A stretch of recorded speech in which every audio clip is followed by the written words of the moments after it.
तो आप लोगों में से शायद काफ़ी लोगों को एस्ट्रोलॉजी के बारे में काफ़ी सारी चीज़ें पता होंगी।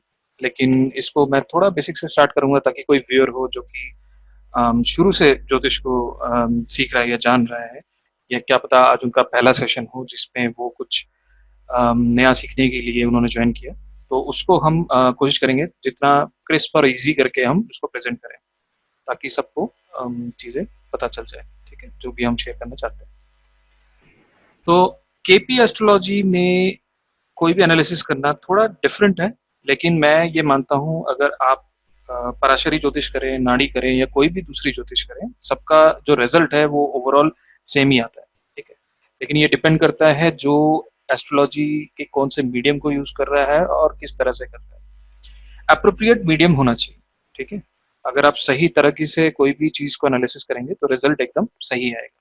तो इसलिए किसी भी दूसरे मीडियम को या दूसरे मेथड को आपको कभी भी ये नहीं कहना है कि नहीं केपी बहुत अच्छा है और पराशरी अच्छा नहीं है या अच्छा है केपी से। तो कोई कंपैरिजन किसी भी मीडियम का नहीं होना चाहिए मेरे हिसाब से, ठीक है? तो हितेश जी को मैं एक्सेप्ट कर लेता हूँ, ठीक है?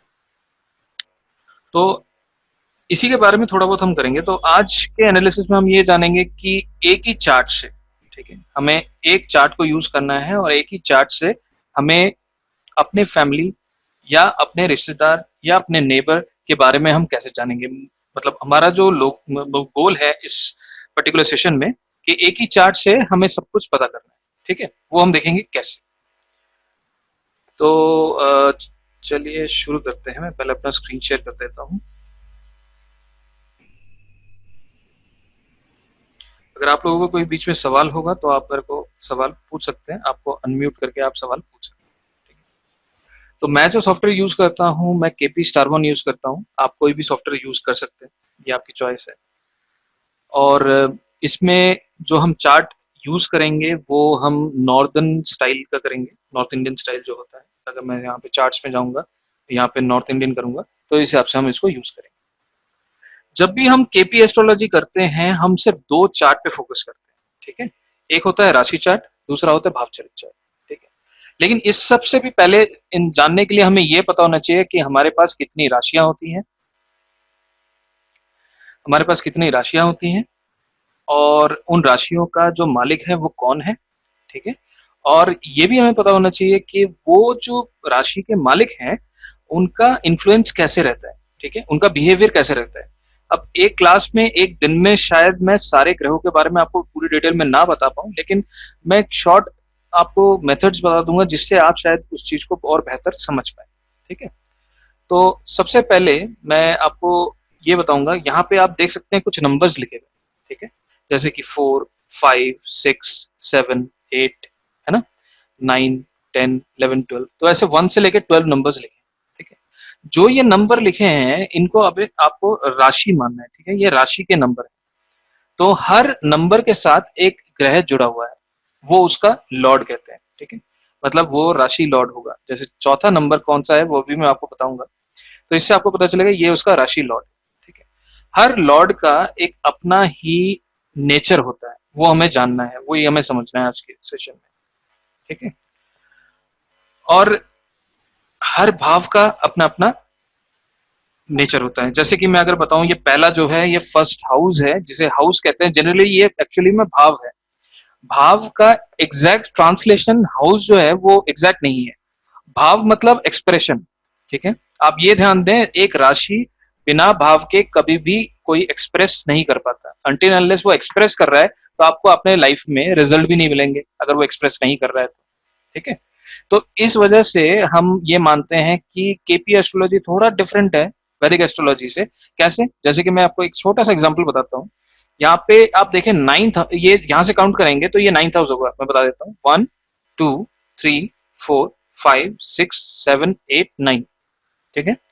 ये जो हाउस है ये नौवा घर कहलाता है, ठीक है? नौवा घर हम पिता का मानते हैं। अब आप देखें, ये जो राशि चार्ट में 12 लिखा है यहाँ पे और यहाँ पे 12 गायब है, ठीक है? इसका मतलब ये जो पाइसिस साइन है, अभी बताऊंगा कि 12वां कौन सा साइन होता है। ये जो पाइसिस साइन है, 12 जो है पाइसिस साइन है, ये बिना भाव के है। तो इसका मतलब इस जातक को, जिसका भी ये चार्ट होगा, पाइसिस साइन के रिजल्ट उसको नहीं मिलेंगे,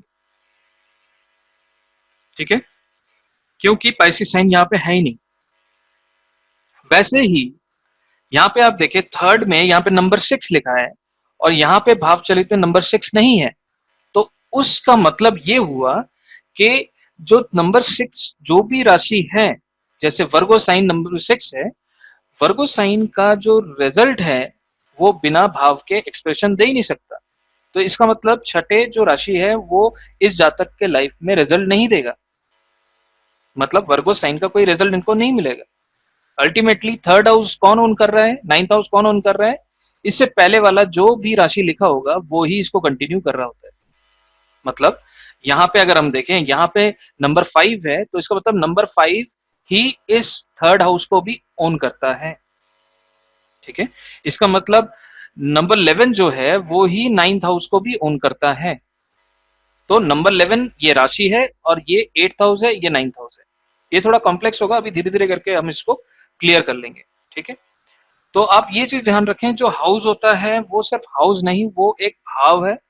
भाव का मतलब एक्सप्रेशन, बिना एक्सप्रेशन के, बिना भाव के आपको कोई भी राशि रिजल्ट नहीं दे सकती, ठीक है। ये आपको दिमाग में रखना है, ये केपी एस्ट्रोलॉजी में थोड़ा सा डिफरेंस है, ठीक है।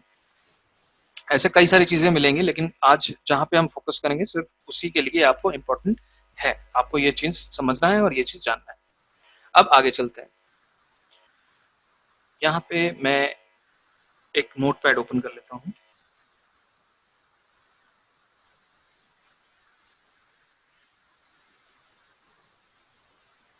और फॉन्ट साइज थोड़ा मैं बड़ा कर लूंगा ताकि आप लोगों को आसानी से दिख जाए।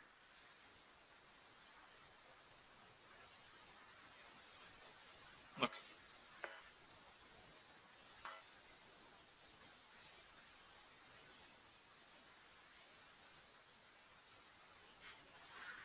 तो आप ये सोचें हमारे पास 9 ग्रह हैं, ठीक है। अभी शायद हम लोगों को ये भी पता चल गया है कि 9 के अलावा भी बहुत सारे बहुत ग्रह हैं जिनको हम उपग्रह भी कहते हैं, ठीक है। जैसे यूरेनस है, नेपच्यून है, ठीक है, प्लूटो भी है। तो केपी एस्ट्रोलॉजी में हम सिर्फ 9 ग्रहों को लेते हैं और मैं एश्योरेंस देता हूं जब भी आप इन 9 ग्रहों को यूज करेंगे आपको ऐसा फील नहीं होगा कि मैं इन तीनों ग्रहों को यूज करके शायद मैं खुद से भी अच्छा कुछ प्रिडिक्शन कर पाऊं, ठीक है। आपको सिर्फ 9 ग्रह यूज करने हैं और ये कंप्लीट है और इसका एश्योरेंस मैं आपको दे रहा हूं, ठीक है। अब आप देखें, मैं यहाँ पे 9 जो ग्रह हैं वो मैं लिख देता हूँ। इसका एक क्रम है, ठीक है। उस क्रम में ही इन ग्रहों को आपको याद करना चाहिए, क्योंकि इसी क्रम में, जिसको विंशोत्तरी क्रम भी हम कहते हैं शायद, ठीक है, उस क्रम में अगर आप इनको याद रखेंगे, केपी एस्ट्रोलॉजी में हर जगह यही क्रम का प्रयोग किया गया है, ठीक है। सबसे पहले आप केतु को याद रखें, ठीक है। उसके पहले, उसके बाद कौन आता है, वीनस, सन, ठीक है। अब इनमें भी कुछ डिवीजन होंगे, वो भी चीज मैं आपको बताऊंगा, ठीक है।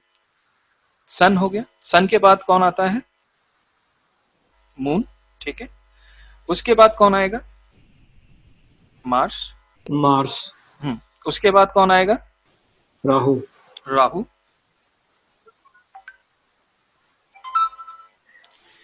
उसके बाद जुपिटर, ठीक है। उसके बाद सैटर्न और उसके बाद मरकरी। तो ये जो क्रम है, ये क्रम हमें याद रखना है, इसी क्रम में सब कुछ केपी एस्ट्रोलॉजी में चलता है, चाहे आप नक्षत्र डिवीजन कहें, सबलॉट डिवीजन कहें, सारी चीजें इसी में मतलब डिवाइडेड है, ठीक है। अब इनको हम थोड़ा डिवाइड कर लेते हैं। एक जी सर, एक क्वेश्चन मन में आया था, जी, जैसे जो भाव चलित और राशि चार्ट में आपने जो बताया डिफरेंस, जी जैसे आपने बताया था पहले कि केपी भी अपनी तरह सही है और अपना पाराशरी जो पुराना सिस्टम है वो भी सही है। जी लेकिन जैसे मैंने कई बार देखा, जैसे पाराशरी में कोई ग्रह है 12वें भाव में है, जी लेकिन केपी के अंदर वो देखा था मैंने जैसे 11वें भाव में चला गया भाव चलित में, जी और उसकी दशा आ रखी है। तो मैं कई बार कंफ्यूज हो जाता हूँ कि वो फल कौन से देगा, मतलब 11वें भाव के देगा कि 12वें के देगा पाराशरी के हिसाब से। जी बहुत बढ़िया सवाल है। इसमें आप एक चीज ध्यान दें, हमने सवाल दो चीज पूछा। आपने राशि चार्ट में देखा कि वो 12वें घर में है, ठीक है, और हम यहाँ पे सवाल कर रहे हैं जब वो दशा में होगा तो वो कौन से भाव के रिजल्ट देगा। तो फिर हम भाव चलित को हमें इंपॉर्टेंस ज्यादा देना है, जहां वो जिस भाव में होगा उसके वो रिजल्ट देगा। अच्छा, मतलब जो 11वें भाव का ही रिजल्ट देगा वो, मतलब जब भाव चलित में वो 11वें में चला गया हाँ, केपी के हम हिसाब से। क्योंकि हम तो भाव के ही क्वेश्चन पूछ रहे हैं ना, कौन से भाव का वो रिजल्ट देगा। अगर आप मेरे से राइट। पूछते कौन सी राशि का रिजल्ट देगा, फिर मैं आपको बताऊंगा वो जिस राशि में होगा उस राशि का रिजल्ट देगा। अच्छा, मतलब जो राशि तो राशि चार्ट के हिसाब से देगा, भाव के रिजल्ट वो देगा भाव चलित के हिसाब जी, जी, ठीक है। क्योंकि हमारा जो सवाल होता है कि भाई ये जो ग्रह है, फॉर एग्जांपल इस वाले चार्ट में अगर मैं देखूं, आपका सवाल काफी इक्विवेलेंट है इसी सवाल के साथ। अगर मैं जोड़ूं तो देखें, चंद्रमा यहाँ पे 12वीं राशि में है, ठीक है। 12वीं राशि in the sense 12th house में, अगर राशि चार्ट में देखें 12th हाउस में है, और ये राशि जो है जेमिनी है, से। 13, राइट, राइट, ठीक है। लेकिन वो यहाँ पे 11वें घर राइट, में राइट। आ गया है, ठीक है। तो अगर मैं कहूं कि ये हाँ, कौन से भाव के फल देगा, तो मैं ये कहूंगा चंद्रमा जो है 11वें घर का और 11वें भाव का फल देगा। हाँ, चंद्रमा कौन तो सी इसका राशि का फल मतलब देगा। ऐसा नहीं है। हाँ, राशि तो वो तीसरी राशि मिथुन राशि का फल देगा। हाँ, मिथुन राशि का फल देगा।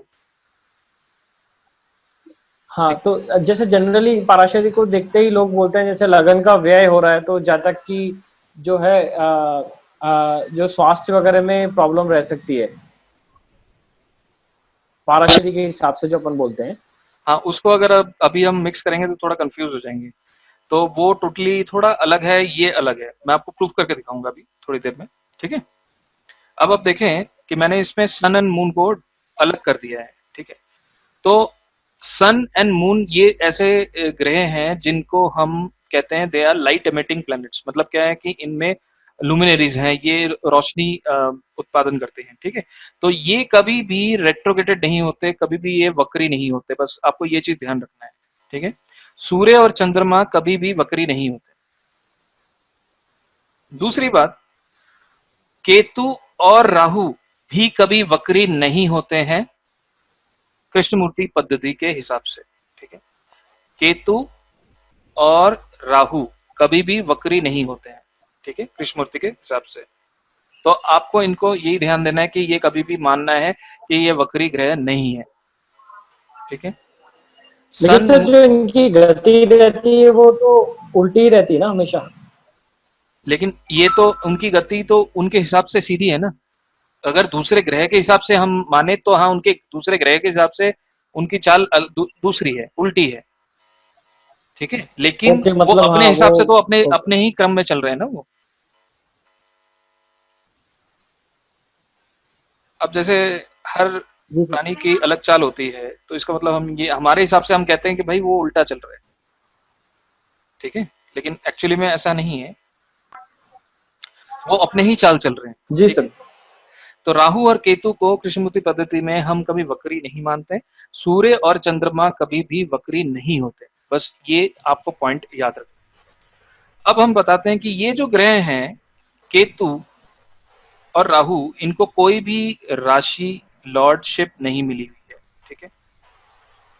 अब इसमें नंबर से आप अगर मैं आपको याद दिलाऊं तो नंबर 2 जो कि टॉरस साइन होता है, वृष राशि होती है, ठीक है। और नंबर 7, नंबर 2 और नंबर 7 जो है शुक्र जो है वो ओन करता है, वीनस ओन करता है, ठीक है।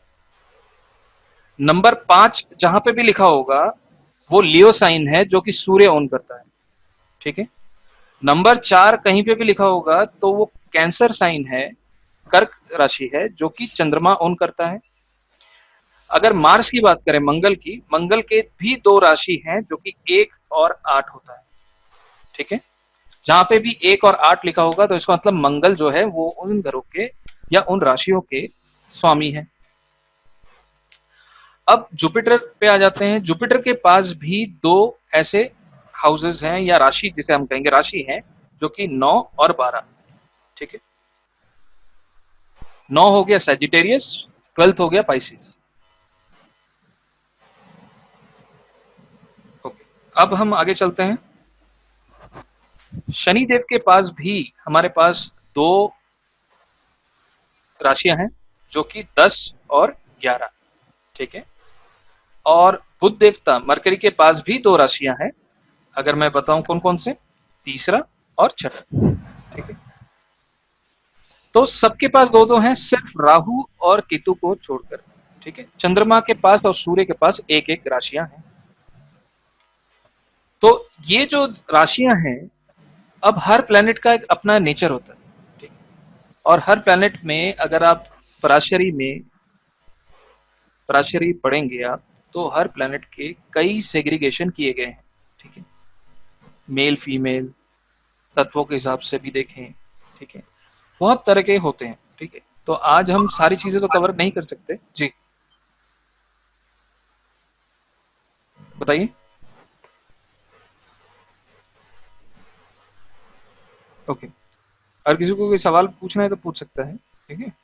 तो ये जो है, ये हाउसेस आपको याद रखने जरूरी है, मतलब राशियां ये याद रखनी जरूरी है कि Venus 2 and 7, sun 5, moon 4, Mars 1 and 8, Rahu और केतु के पास कोई भी राशियां नहीं है, जुपिटर 9 और 12, ठीक है।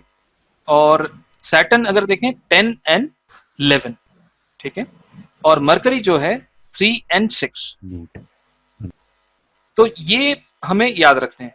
अब इसमें एक और चीज बहुत इंपॉर्टेंट है जो हमें याद रखना है, जो कि एलिमेंट्स है, ठीक है। हर राशि एलिमेंट्स में डिवाइडेड है, ठीक है। उन एलिमेंट्स का भी राशियों में बहुत इन्फ्लुएंस आता है, ठीक है। वो बिहेव भी उसी एलिमेंट की तरह ही करते हैं मेजरली। जैसे कि मैं आपको सबसे पहले हम शुरू करेंगे नंबर 1 से, ठीक है। नंबर 1 जो है वो हमने यहाँ पे देखा कि मार्स जो है नंबर 1 ओन करता है, ठीक है। नंबर 1 जो आएगा वो एलिमेंट किस में आएगा, वो फायर में आएगा, ठीक है।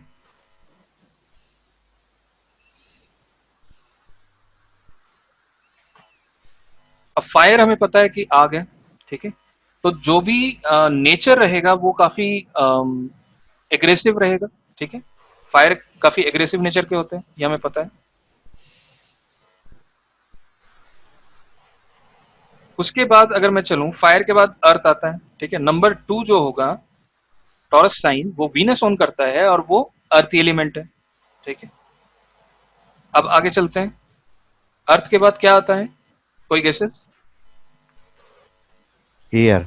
एयर। अर्थ के बाद एयर आएगा, तो एयर जो है वो जेमिनी जो है वो मरकरी ओन कर रहा है, हमने देखा नंबर 3। अब जेमिनी जो है नंबर 3 ओन करता है, ठीक है। और नंबर 3 एयर ही है। तो कहीं आपने ये सिग्निफिकेटर में पढ़ा होगा कि जो थर्ड हाउस है वो कम्युनिकेशन का है, ठीक है। थर्ड हाउस कम्युनिकेशन का क्यों? क्योंकि विदाउट एयर कोई भी कम्युनिकेशन नहीं हो सकता, राइट। अब आप देखें, उसके बाद आता है वाटर।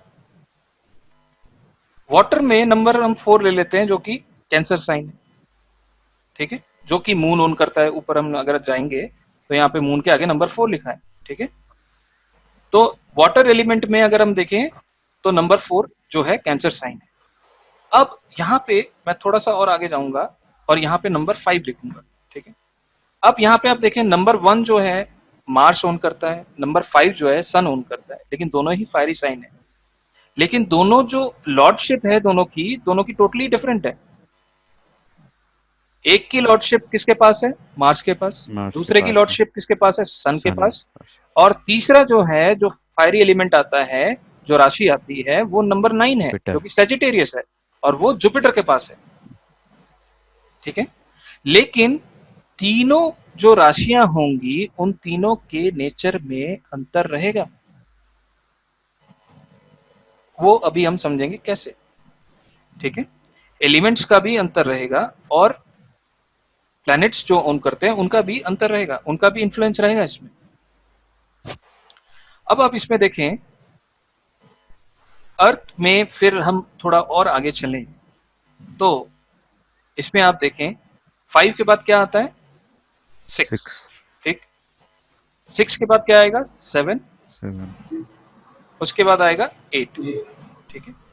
अब यहाँ पे मैं आपको यही बता रहा था कि मार्स 2 राशियों को ओन करता है, एक नंबर 1 और एक नंबर 8।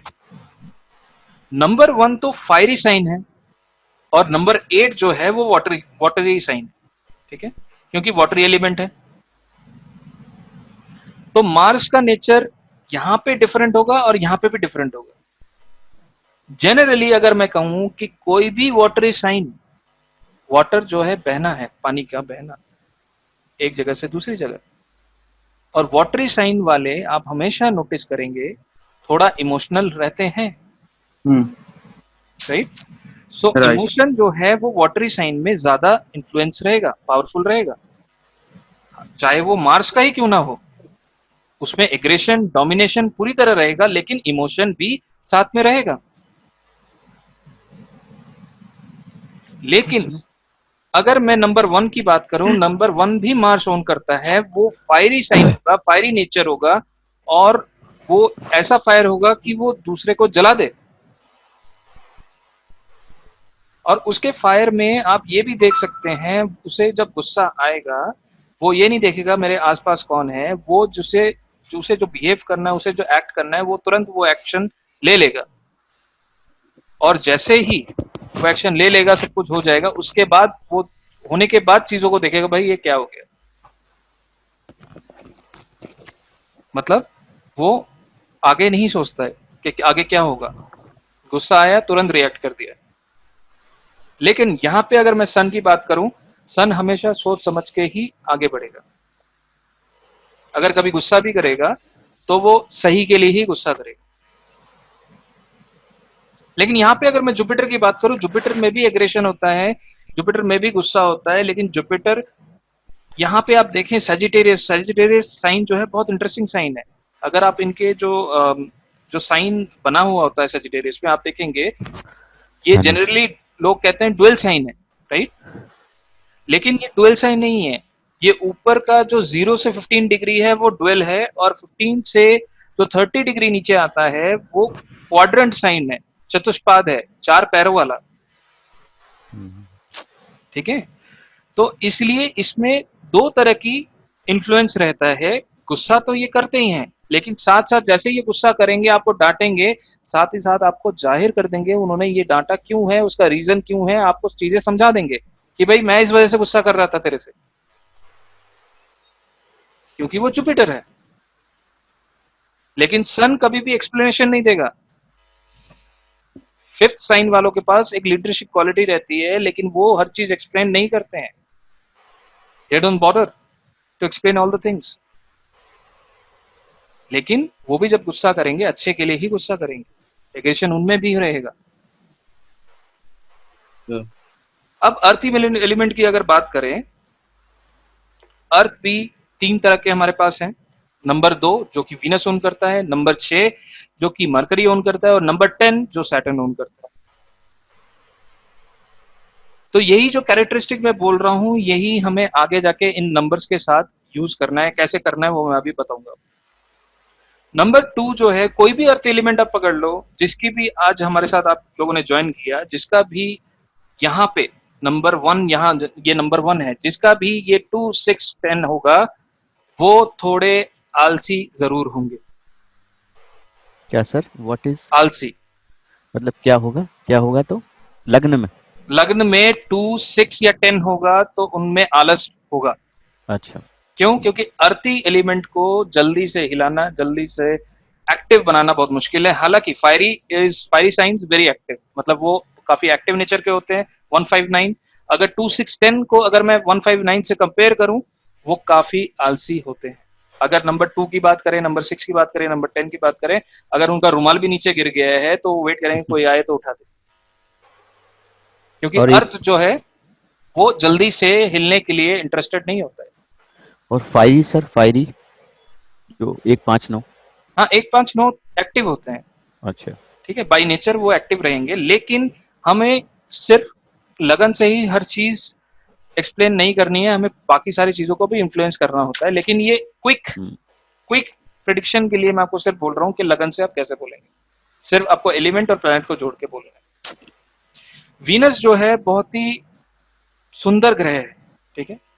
तो शुक्र जो भी होगा, टॉरस साइन का जो भी होगा, नंबर 2, वो काफी सुंदर विचार वाला मस्त मौला होगा। जैसे बुल होता है ना, बुल जो होता है मस्त मौला होता है, वो रास्ते में चल रहा है तो चल रहा है, जब तक उसे कोई छेड़ ना देता।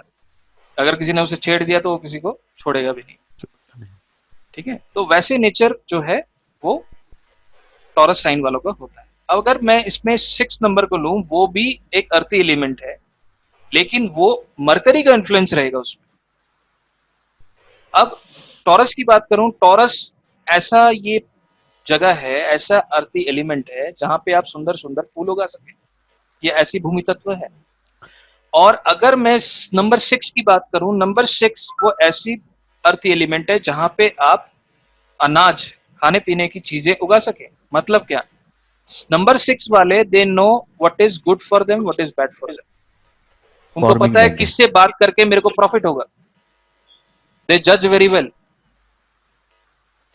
तो नंबर 6 वाले वो ऐसे अर्थ एलिमेंट है जहां पे हमें सुंदर सुंदर अनाज के ऐसी चीजें हम बो सके जो कि हम आगे खाना खा सके, उपजाऊ चीजें।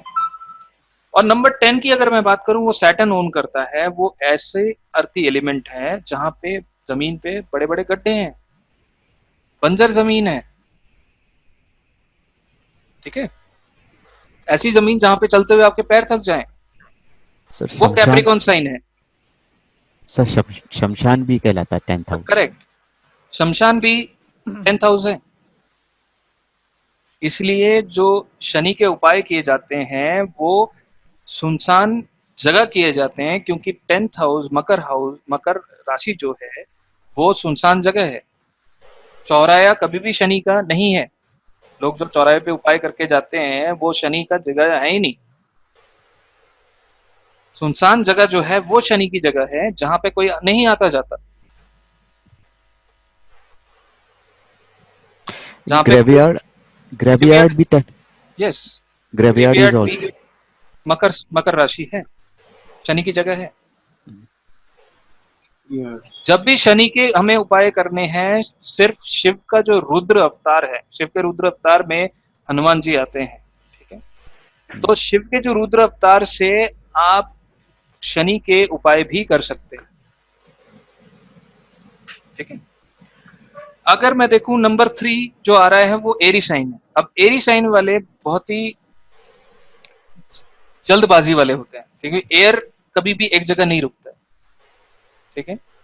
और मरकरी जो है बहुत ही क्विक मूविंग प्लैनेट में भी माना जाता है, ठीक है। तो इसलिए उनमें अर्जेंसी काफी होती है, जल्दबाजी, हवा में बातें करना, ठीक है। क्यों? क्योंकि by default mercury is a कारक ऑफ बिजनेसमैन। अगर बातें नहीं करेगा तो सेल्स कैसे होगा? तीसरा घर सेल्स का भी है। अगर जैसे कोई भी चीज आपके पास स्टॉक है, दैट इज 4th हाउस, और अगर आपको कुछ चीज बेचना है वो तीसरा घर है,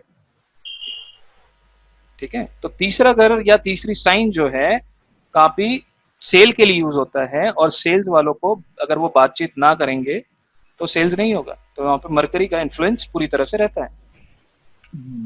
मरकरी थोड़े आप देखें, नंबर 6 हो या नंबर 3 हो, मरकरी बाय डिफॉल्ट थोड़ी किडिश नेचर रहता है उनमें। तो जिनकी भी राशि में नंबर 6 लिखा होगा या नंबर तीसरा लिखा होगा, चाहे वो कितने भी बड़े हो जाएं, उनमें बचपना जरूर रहता है। आप वो चीज जज कर सकते हैं बहुत आसानी से। नंबर 7 देखें, वो भी एरी साइन है, लेकिन वो कैसा एयर है? वो ऐसा एयर है जैसे आप कहें कि परफ्यूम, क्योंकि वो वीनस ओन कर रहा है, बहुत ही सुंदर खुशबू। अगर मैं यहां चलूं, यहां पे भी शनि की साइन आता है, एक्यूरियस साइन। और ये कैसा एयर है? जो कि आप कहें कि कार्बन डाइऑक्साइड, सल्फर का स्मेल। तो इस तरह का जो एयर है that is own by Saturn, Aquarius sign. Shani की दोनों राशियों में आप देखेंगे थोड़ा बहुत रूखापन रहता है, स्टिफनेस रहता है। उनको जल्दी से हम किसी भी चीज में कन्विंस करने में डिफिकल्टी होती है। क्यों? Because Saturn move slow. Saturn को किसी भी चीज में इन्फ्लुएंस करना बहुत टाइम लगता है, आसानी से नहीं होता। उनको कन्विंस करना मुश्किल होता है। अब आप आगे देखें, वाटरी साइन में हमने देखा कि मून का साइन है, 8 जो है वो भी मार्स का है, तीनों वाटर है। और फोर्थ जो तीसरा जो वाटर है वो है 12th है, जो कि पाइसिस साइन है, जो कि जुपिटर ओन करता है। अब तीनों में डिफरेंस है। कोई भी नदी जो है, नदी के जो पानी है हम जानते हैं भाई गंगा नदी है, ये कुछ भी है, काफी प्योर है, दैट रिप्रेजेंट बाय मून। ठीक है, कोई भी ठहरा हुआ पानी जो है, ठहरा हुआ पानी, कोई हम पॉन्ड कहें या नाला कहें, वो जो है पानी, वो नंबर 8 है मार्स का। कहीं घर के अंदर नाली में पानी जमा हुआ है, वो भी नंबर 8 है, क्योंकि नंबर 8 जो है स्कॉर्पियो ओन करता है। ठीक है, ऐसा भी पानी नंबर 8 का वो पानी, आप ये भी कह सकते हैं जो मदिरा है वो भी नंबर 8 है। It is also कीचड़, कीचड़। हाँ, Where- कीचड़ में जो पानी रह गया वो भी नंबर 8 है, जहाँ नंबर 8 साइन। जहाँ स्कॉर्पियो रहते हैं सर, कीचड़ में। करेक्ट। क्यों रहते हैं? क्योंकि ठहरा हुआ जो पानी है वो नंबर 8 है, स्कॉर्पियो साइन। रुका हुआ पानी, गंदा पानी। जी, गंदा पानी। पानी रिफ्रेश कैसे होता है? जब तक उसमें ऑक्सीजन का इन्फ्लुएंस रहेगा। ऑक्सीजन का कारक कौन है? जुपिटर। जुपिटर। तो इसलिए जो 12th साइन है वो और बढ़िया पानी है। अब जुपिटर को जीव कारक कहते हैं, इसलिए ये जो पानी है इससे आप भोजन बनाने के लिए यूज कर सकते हैं। ठीक है, लेकिन तीनों ही इमोशनल रहेंगे, तीनों ही पानी का, वाटर का इन्फ्लुएंस रहेगा, लेकिन मार्स जो है बाय नेचर थोड़ा डोमिनेटिंग होता है। चाहे नंबर 8 कहीं पे भी होगा आप देखेंगे, या नंबर 1 कहीं पे भी होगा, नंबर 8 ज्यादा डोमिनेटिंग होते हैं नंबर 1 से। ये आप नोटिस कर सकते हैं, आप एक चार्ट नहीं 10 चार्ट देखें। नरेंद्र मोदी इज आल्सो लगने सेठ। ओके, तो हम ये देखेंगे कि इनसे हम कैसे इनको मैच करेंगे। अब इसमें हम आगे नेक्स्ट लेवल पे जाते हैं। अभी आपको ये पता चल गया ये नंबर्स कहीं पे भी आएगा तो आप बता सकते हैं कौन सा साइन है, राइट। अब इसमें हम धीरे धीरे अब ये जानेंगे कि एक चार्ट मेरे पास आ गया और उस चार्ट से मेरे को बाकी रिलेशंस को कैसे समझना है, उस पे आज हम फोकस करेंगे। ऑलरेडी हम 40 मिनट्स हो चुके हैं, तो अभी हम टाइम वेस्ट ना करते हुए इसी टॉपिक पे आगे बढ़ेंगे। अब देखें, बहुत इजी तरीके से मैं आपको बताऊंगा। फर्स्ट हाउस आप सोचें कि आप खुद हैं, ठीक है। फर्स्ट हाउस हम खुद हैं, ये फर्स्ट हाउस है। मेरा माउस पॉइंटर दिख रहा है सबको? हाँ। ओके, ये जो है ये हम खुद हैं, ठीक है। दूसरा जो है आप सोचिए, दूसरा हम कहते हैं family, the house of family, ठीक है। सेकंड जो है द हाउस ऑफ फैमिली। अब हमें ये भी जानना होता है कि भाई फैमिली से जब इंसान अकेला हो जाता है, फर्स्ट हाउस बैचलर का भी होता है, क्योंकि केपी एस्ट्रोलॉजी में उसका 12th हाउस हमेशा इस हाउस के फलों में कमी लाता है, ठीक है। अगर ये मेरा फैमिली है तो फर्स्ट हाउस इज बैचलर, मेरे को फैमिली से अलग करके सिंगल बना दिया, ओके। सेकेंड हाउस मेरा फैमिली है। थर्ड हाउस कौन कौन है? जनरली हम बोलते हैं भाई थर्ड हाउस तो पराक्रम का होता है, लेकिन छोटे भाई बहन। थर्ड हाउस अगर मैं रिलेशन की बात करूं, सबसे पहले मैं बताऊंगा छोटे भाई बहन। मेरे जो छोटे भाई बहन हैं वो थर्ड हाउस है। हमसे जो तीसरा होगा वो हम में एडिशन होगा, तो ये थर्ड हाउस है। थर्ड हाउस ये अगर मेरा घर है तो घर के पास वाला हिस्सा नेबर भी थर्ड हाउस है। अगर मेरे को नेबर के बारे में जानना है तो मैं तीसरे घर को देखूंगा, तीसरे घर से मैं नेबर देख सकता हूं। अगर आपसे कोई पूछता भाई मेरे को कजन के बारे में पूछना है, कोई भी कजन जो है वो थर्ड हाउस है, चाहे कोई भी हो जिसको आप एग्जैक्ट नाम से ना बता पाए, कजन बोल रहे हैं हम, तो थर्ड हाउस। फोर्थ हाउस हमें पता है मदर है, ठीक है। फोर्थ हाउस इज माता या मदर। फिफ्थ हाउस हमें पता है बच्चे हैं, ठीक है। फिफ्थ हाउस जो है हम ये भी कह सकते हैं फर्स्ट चाइल्ड। सेवेंथ हाउस हमारे सामने वाले कोई भी, अगर आप बिजनेसमैन हैं, आप डे टू डे लाइफ में किसी से भी इंटरेक्शन कर रहे हैं, सेवेंथ हाउस वो इंसान है जिससे आप इंटरेक्शन कर रहे हैं। आप बिजनेसमैन हैं, आपके कस्टमर कौन है? Seventh house. तो जैसा आपका सेवेंथ हाउस होगा वैसे ही आपके कस्टमर होंगे, ठीक है। तो सेवेंथ हाउस हमारा स्पाउस भी है। 7th हाउस ओपन एनिमी भी है, जो सामने सामने आपके कंपटीशन के लिए खड़ा है, ठीक है। इसलिए कॉम्पिटिटिव एग्जाम में छठे घर का इंपॉर्टेंस बहुत ज्यादा होता है। छठा घर कौन सा है? ये वाला। क्यों इसका इंपॉर्टेंस ज्यादा है? 6th हाउस कौन सा? 6th 7वें हाउस से 12 कौन सा है? 7वें का 12 है ये। आप लोग तो पहले से ही एक्सपर्ट है।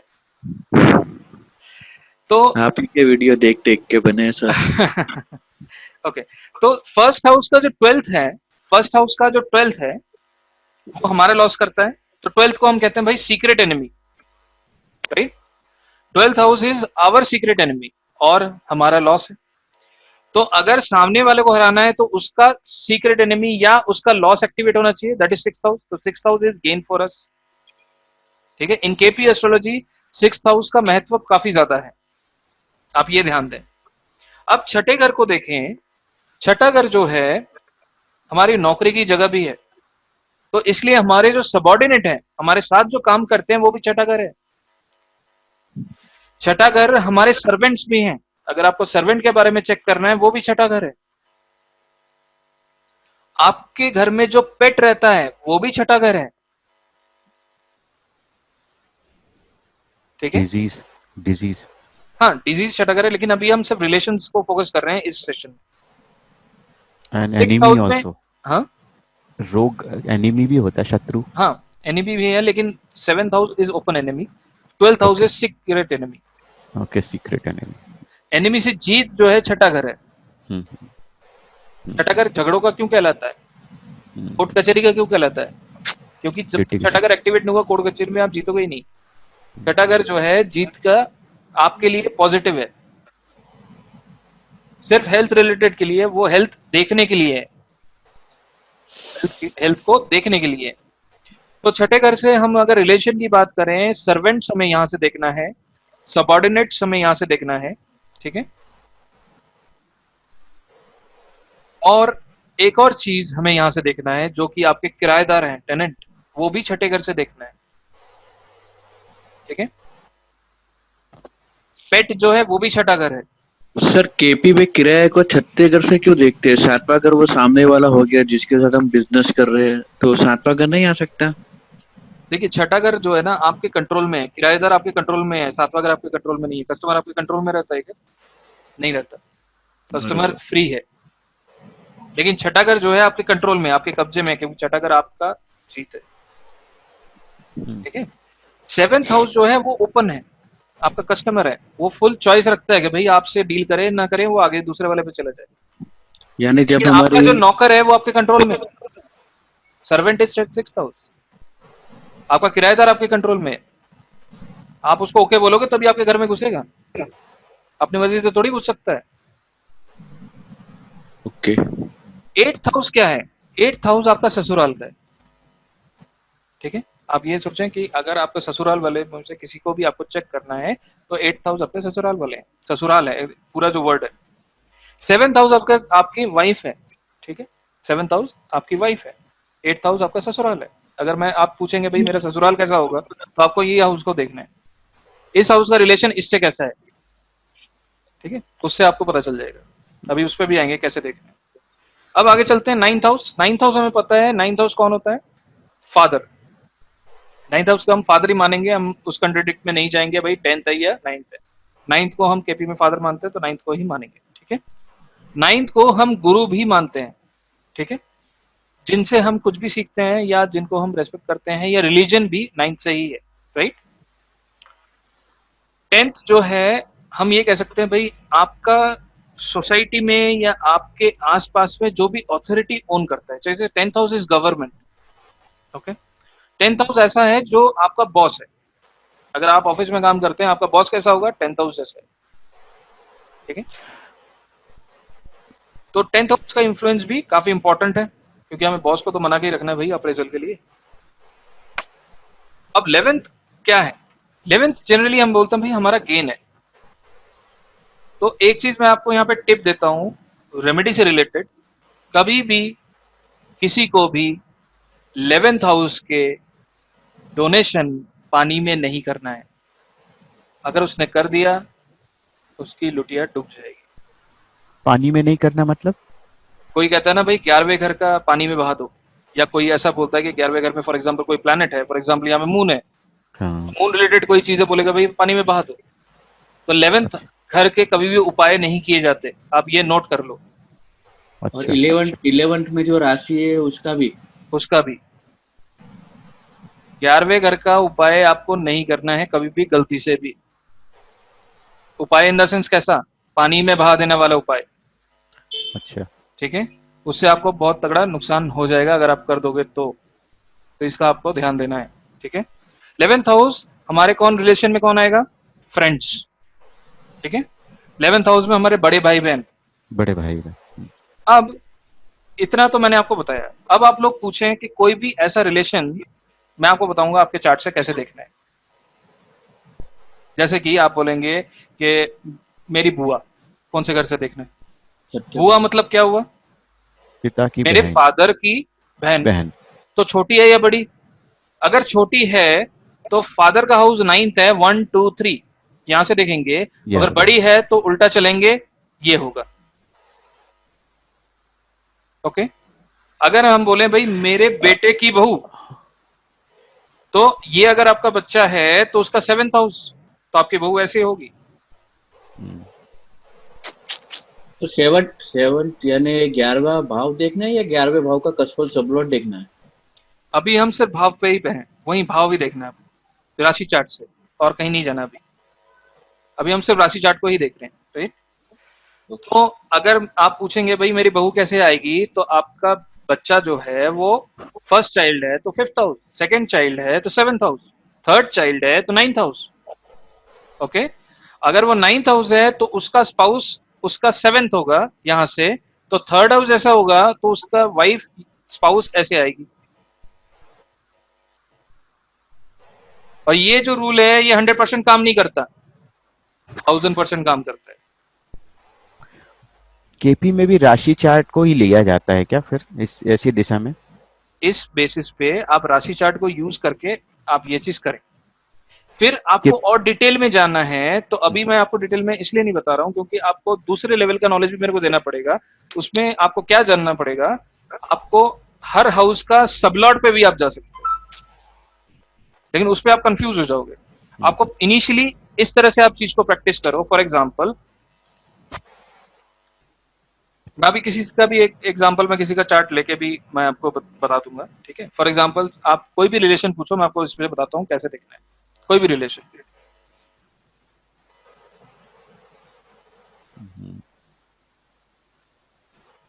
भाई का रिलेशन बता दो।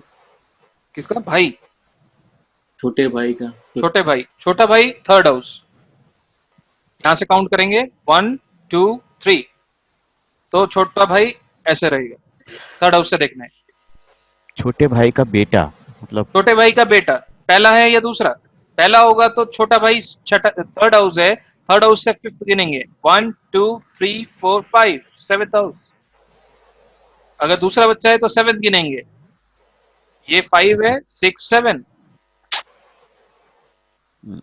तो इसी चार्ट से हम बताएंगे भाई आपका कैसा है। अब इसको नेक्स्ट लेवल पे लाते हैं। जैसे आपको सारे रिलेशन पता चल जाएंगे, इसके बाद आपको क्या करना है, ये जानना है कि भाई उससे आपके रिलेशन कैसे रहेंगे, और एक ही प्लेनेट से बताना है। वही मैंने आपको ये सेशन स्टार्ट होने से पहले बताया था कि हम एक ही प्लेनेट से बताएंगे कि उनके साथ हमारा रिलेशन कैसा रहेगा, अच्छा या बुरा। तो उसका टेक्निक क्या है, हमें सन का यूज करना है। सन इज अ आत्म कारक, मतलब हमारा उस इंसान से आत्मा का मिलन रहेगा या नहीं रहेगा। अगर आत्मा से आत्मा का मिलन रहेगा, चाहे बिहेवियर जितना भी खराब हो, फिर भी आप उससे प्यार करोगे, राइट। तो उसको कैसे देखना है, उसके लिए दोबारा हम नोटपैड में चलते हैं।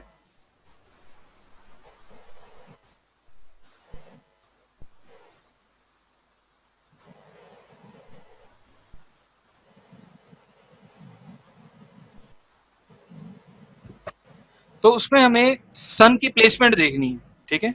और सन की प्लेसमेंट सन के खुद के हाउस से देखनी है। फॉर एग्जाम्पल इस चार्ट में अगर मैं देखूं, सन का साइन कहाँ है, सेकंड, ओके। और सन कहाँ बैठा हुआ है आप देखें इस चार्ट में, राशि चार्ट में देखना है यहाँ पे। Fourth house, fourth house. Right. तो फोर्थ हाउस में मतलब हम यहां से काउंट करेंगे सन के पोजीशन से, 1 2 3। इसका मतलब इस जातक के लिए क्या सूर्य अच्छा रिजल्ट देगा? हम बोलेंगे यस, क्योंकि 3-11 का कनेक्शन है, 3-11 का संबंध है। कैसे? 1 2 3, अब यहां से काउंट करें 1 2 3 4 5 6 7 8 9 10 11। 3-11 का संबंध आप बोलेंगे कि अच्छा है। तो इसका मतलब इस चार्ट, ये चार्ट जिसका भी होगा, ये तो हमने रैंडम बनाया है, ये चार्ट जिसका भी होगा उसके लिए सूर्य अच्छे रिजल्ट देगा, चाहे जितने भी पोजीशन खराब पे बैठा हो। ये हमें राशि चार्ट से ही देखना है कि ये राशि चार्ट से ही देखना है। अच्छा, अब नेक्स्ट लेवल पे चलते हैं, इसके अलावा कौन सा कॉम्बिनेशन अच्छा है? तो हम बोलेंगे भाई 5-9 अगर कॉम्बिनेशन आएगा तो बढ़िया है, ठीक है। वो भी देखेंगे कैसे। अब एग्जांपल, इस जातक के लिए, इस जातक के लिए जैसे इसमें भाई का रिलेशन कैसा है, तो ये तो फिर तीसरे भाव से देखना है ना। नहीं नहीं, अब इसके भाई का रिलेशन हमें सन से देखना है। जैसे कि छोटा भाई है, क्या रिलेशन अच्छा रहेगा? तो हम सन से देखें, सन क्या है? 2 1, यहां से काउंट कर रहा हूं, 1 2 2-11। है ना, ये यहां से 12वां है, ठीक है। 2-12 हो गया, 2-12 हो गया, 2-12 जो है अच्छा नहीं है, बरोबर। तो हम बोलेंगे नॉट गुड। और 6-8। 6-8 भी अच्छा नहीं है, हम्म, 4-10 भी अच्छा नहीं है,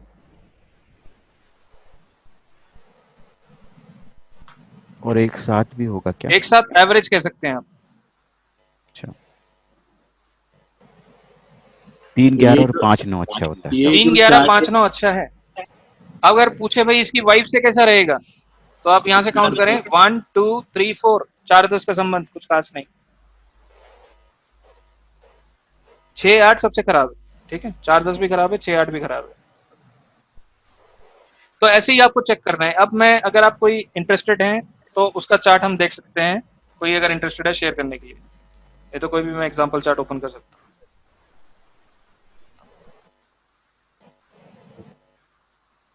मैं इंटरेस्टेड हूँ सर। हूँ।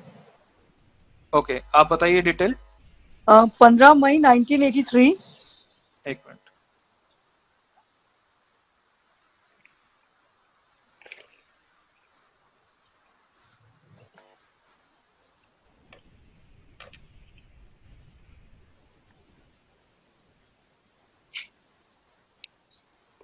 नाइनटीन 1983, टाइम इवनिंग के 5:15।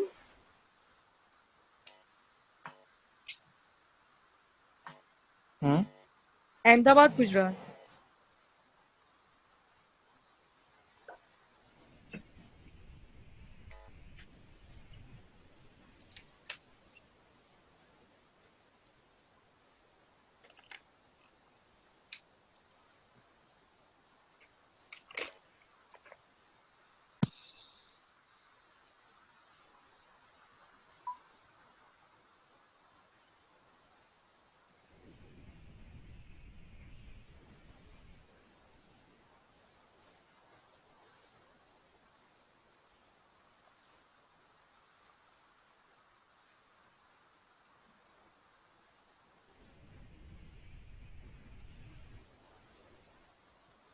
लोकेशन तो सर इसमें ये सिटी में तो सिटी का नेम आएगा ना?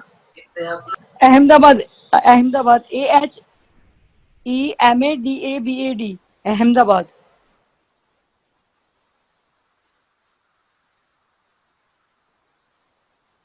AH AHEM Ahmed. AHEME D for Delhi वाला, DABAD, अहमदाबाद। सर्च नहीं कर रहा है। आप गांधीनगर गुजरात डाल दीजिए, सिंपल से आ जाएगा वो। इंडिया गुजरात और सूरत कर, अरे अहमदाबाद कर दो, मोर प्लेस में जाके। गांधीनगर गुजरात भी आ जाएगा। गुजरात में सर्च करना है, नॉट ए तमिलनाडु, गुजरात।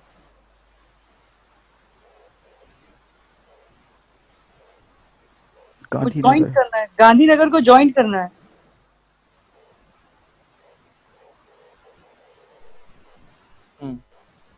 आ गया।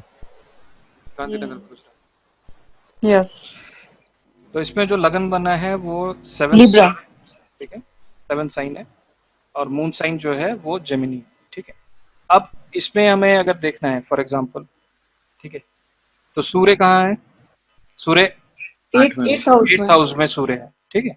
यहाँ पे हम कस्पल में नहीं जा रहे हैं, 8th हाउस में सूर्य है, तो इसमें हमें क्या फोकस करना है?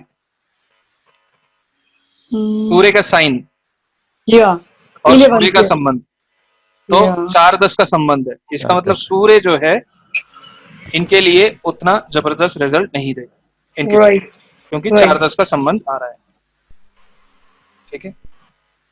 तो अब इनको जैसे किसी भी रिलेशन के बारे में पूछना है, तो ये अपने आप सन से कैलकुलेट करें उनके साथ उनका रिजल्ट कैसे रहेगा। तो मून का भी कुछ रोल है क्या सर? मून से भी कुछ देख सकते हैं? मून तो माता का कारक है और जिस हाउस का लॉर्ड है उससे आप देख सकते हो, लेकिन यहाँ जैसे पे हम सिर्फ मदर के संबंध कैसे रहेंगे, तो कैसे तो मून से? 4th हाउस से काउंट करेंगे। अच्छा, 1, लेकिन वो 2, सन से। 3, 4, 5 अच्छा मदर अच्छा से इनके संबंध अच्छे हैं, अच्छा। फादर से यानी ज्यादा अच्छे हैं। अगर देखें फादर का क्या है 9 से और 2-12 का है ना, तो नवम पंचम ज्यादा है, तो मदर से इनका रिलेशन ज्यादा बेहतर है।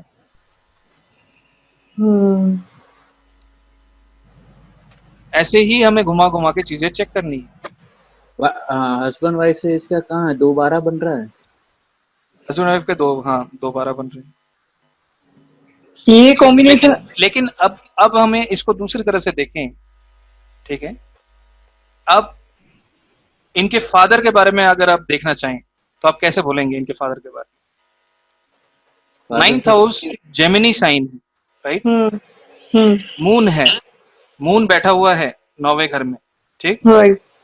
अभी आपका कितना आपने पढ़ाई करी है अभी?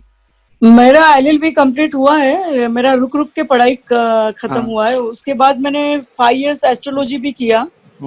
मैं 2002-3 से इंटरेस्टेबल हूँ एस्ट्रोलॉजी में। अभी तक मैं लर्न ही करती हूँ, हालांकि मेरा इंटरेस्ट है इसमें, और एडवोकेसी में भी मेरा इंटरेस्ट काफी है, पॉलिटिक्स में तो भी अब है। इसमें देखें कि 9वें घर में जब भी चंद्रमा होगा हायर स्टडीज में रुकावट आएगी, राइट, वो तो आई थी। हाँ, राइट। 9th हाउस में चंद्रमा हायर स्टडीज में रुकावट आएगी। 9वें घर में जब चंद्रमा बैठा है तो आपके जो फादर हैं वो काफी इमोशनल इंसान, हाँ, या करेक्ट ठीक है, करेक्ट। लेकिन वो डिप्लोमेटिक भी हैं क्योंकि राहु भी बैठा हुआ है 9वें घर में। जी जी जी जी। और अगर आप देखेंगे जेमिनी साइन, जैसे कि हमने आज बात करी है, जेमिनी साइन वाले किडिश नेचर के भी होते हैं, तो इसलिए आपके फादर जो है काफी किडिश नेचर के भी हैं। या करेक्ट करेक्ट सर। राइट। तो ऐसे ही धीरे धीरे चीजें आपको ब्लेंड करना है और आपको बताना है। ये चंद्र वाला नियम कहाँ का है, यानी कौन से एस्ट्रोलॉजी का है? ये 9वें भाव में ये लाल किताब का है। अब देखें लगन में शनि है, ठीक है, रेट्रो तो उस है। हिसाब से, हाँ रेट्रो वो चलो हम बाद की बात देखेंगे, लेकिन लगन में शनि है तो शनि का इन्फ्लुएंस इनका रहेगा। तो शनि जब भी लगन में आएगा तो जातक को जिद्दी बना देगा। उच्च तो का है इनको शनि। अब इनकी डिसीजंस को चेंज करना इतना आसान नहीं है। अगर इन्होंने कुछ ठान लिया तो इन्होंने ठान लिया, हाँ, ये तो है। राइट। ठीक है। तो ऐसे ही आपको हर चीज देखना है, ठीक है। अब केतु बैठा है 3rd हाउस में, तो आप कितने भाई बहन हैं? मैं बड़ी हूँ और मेरे 2 भाई हैं।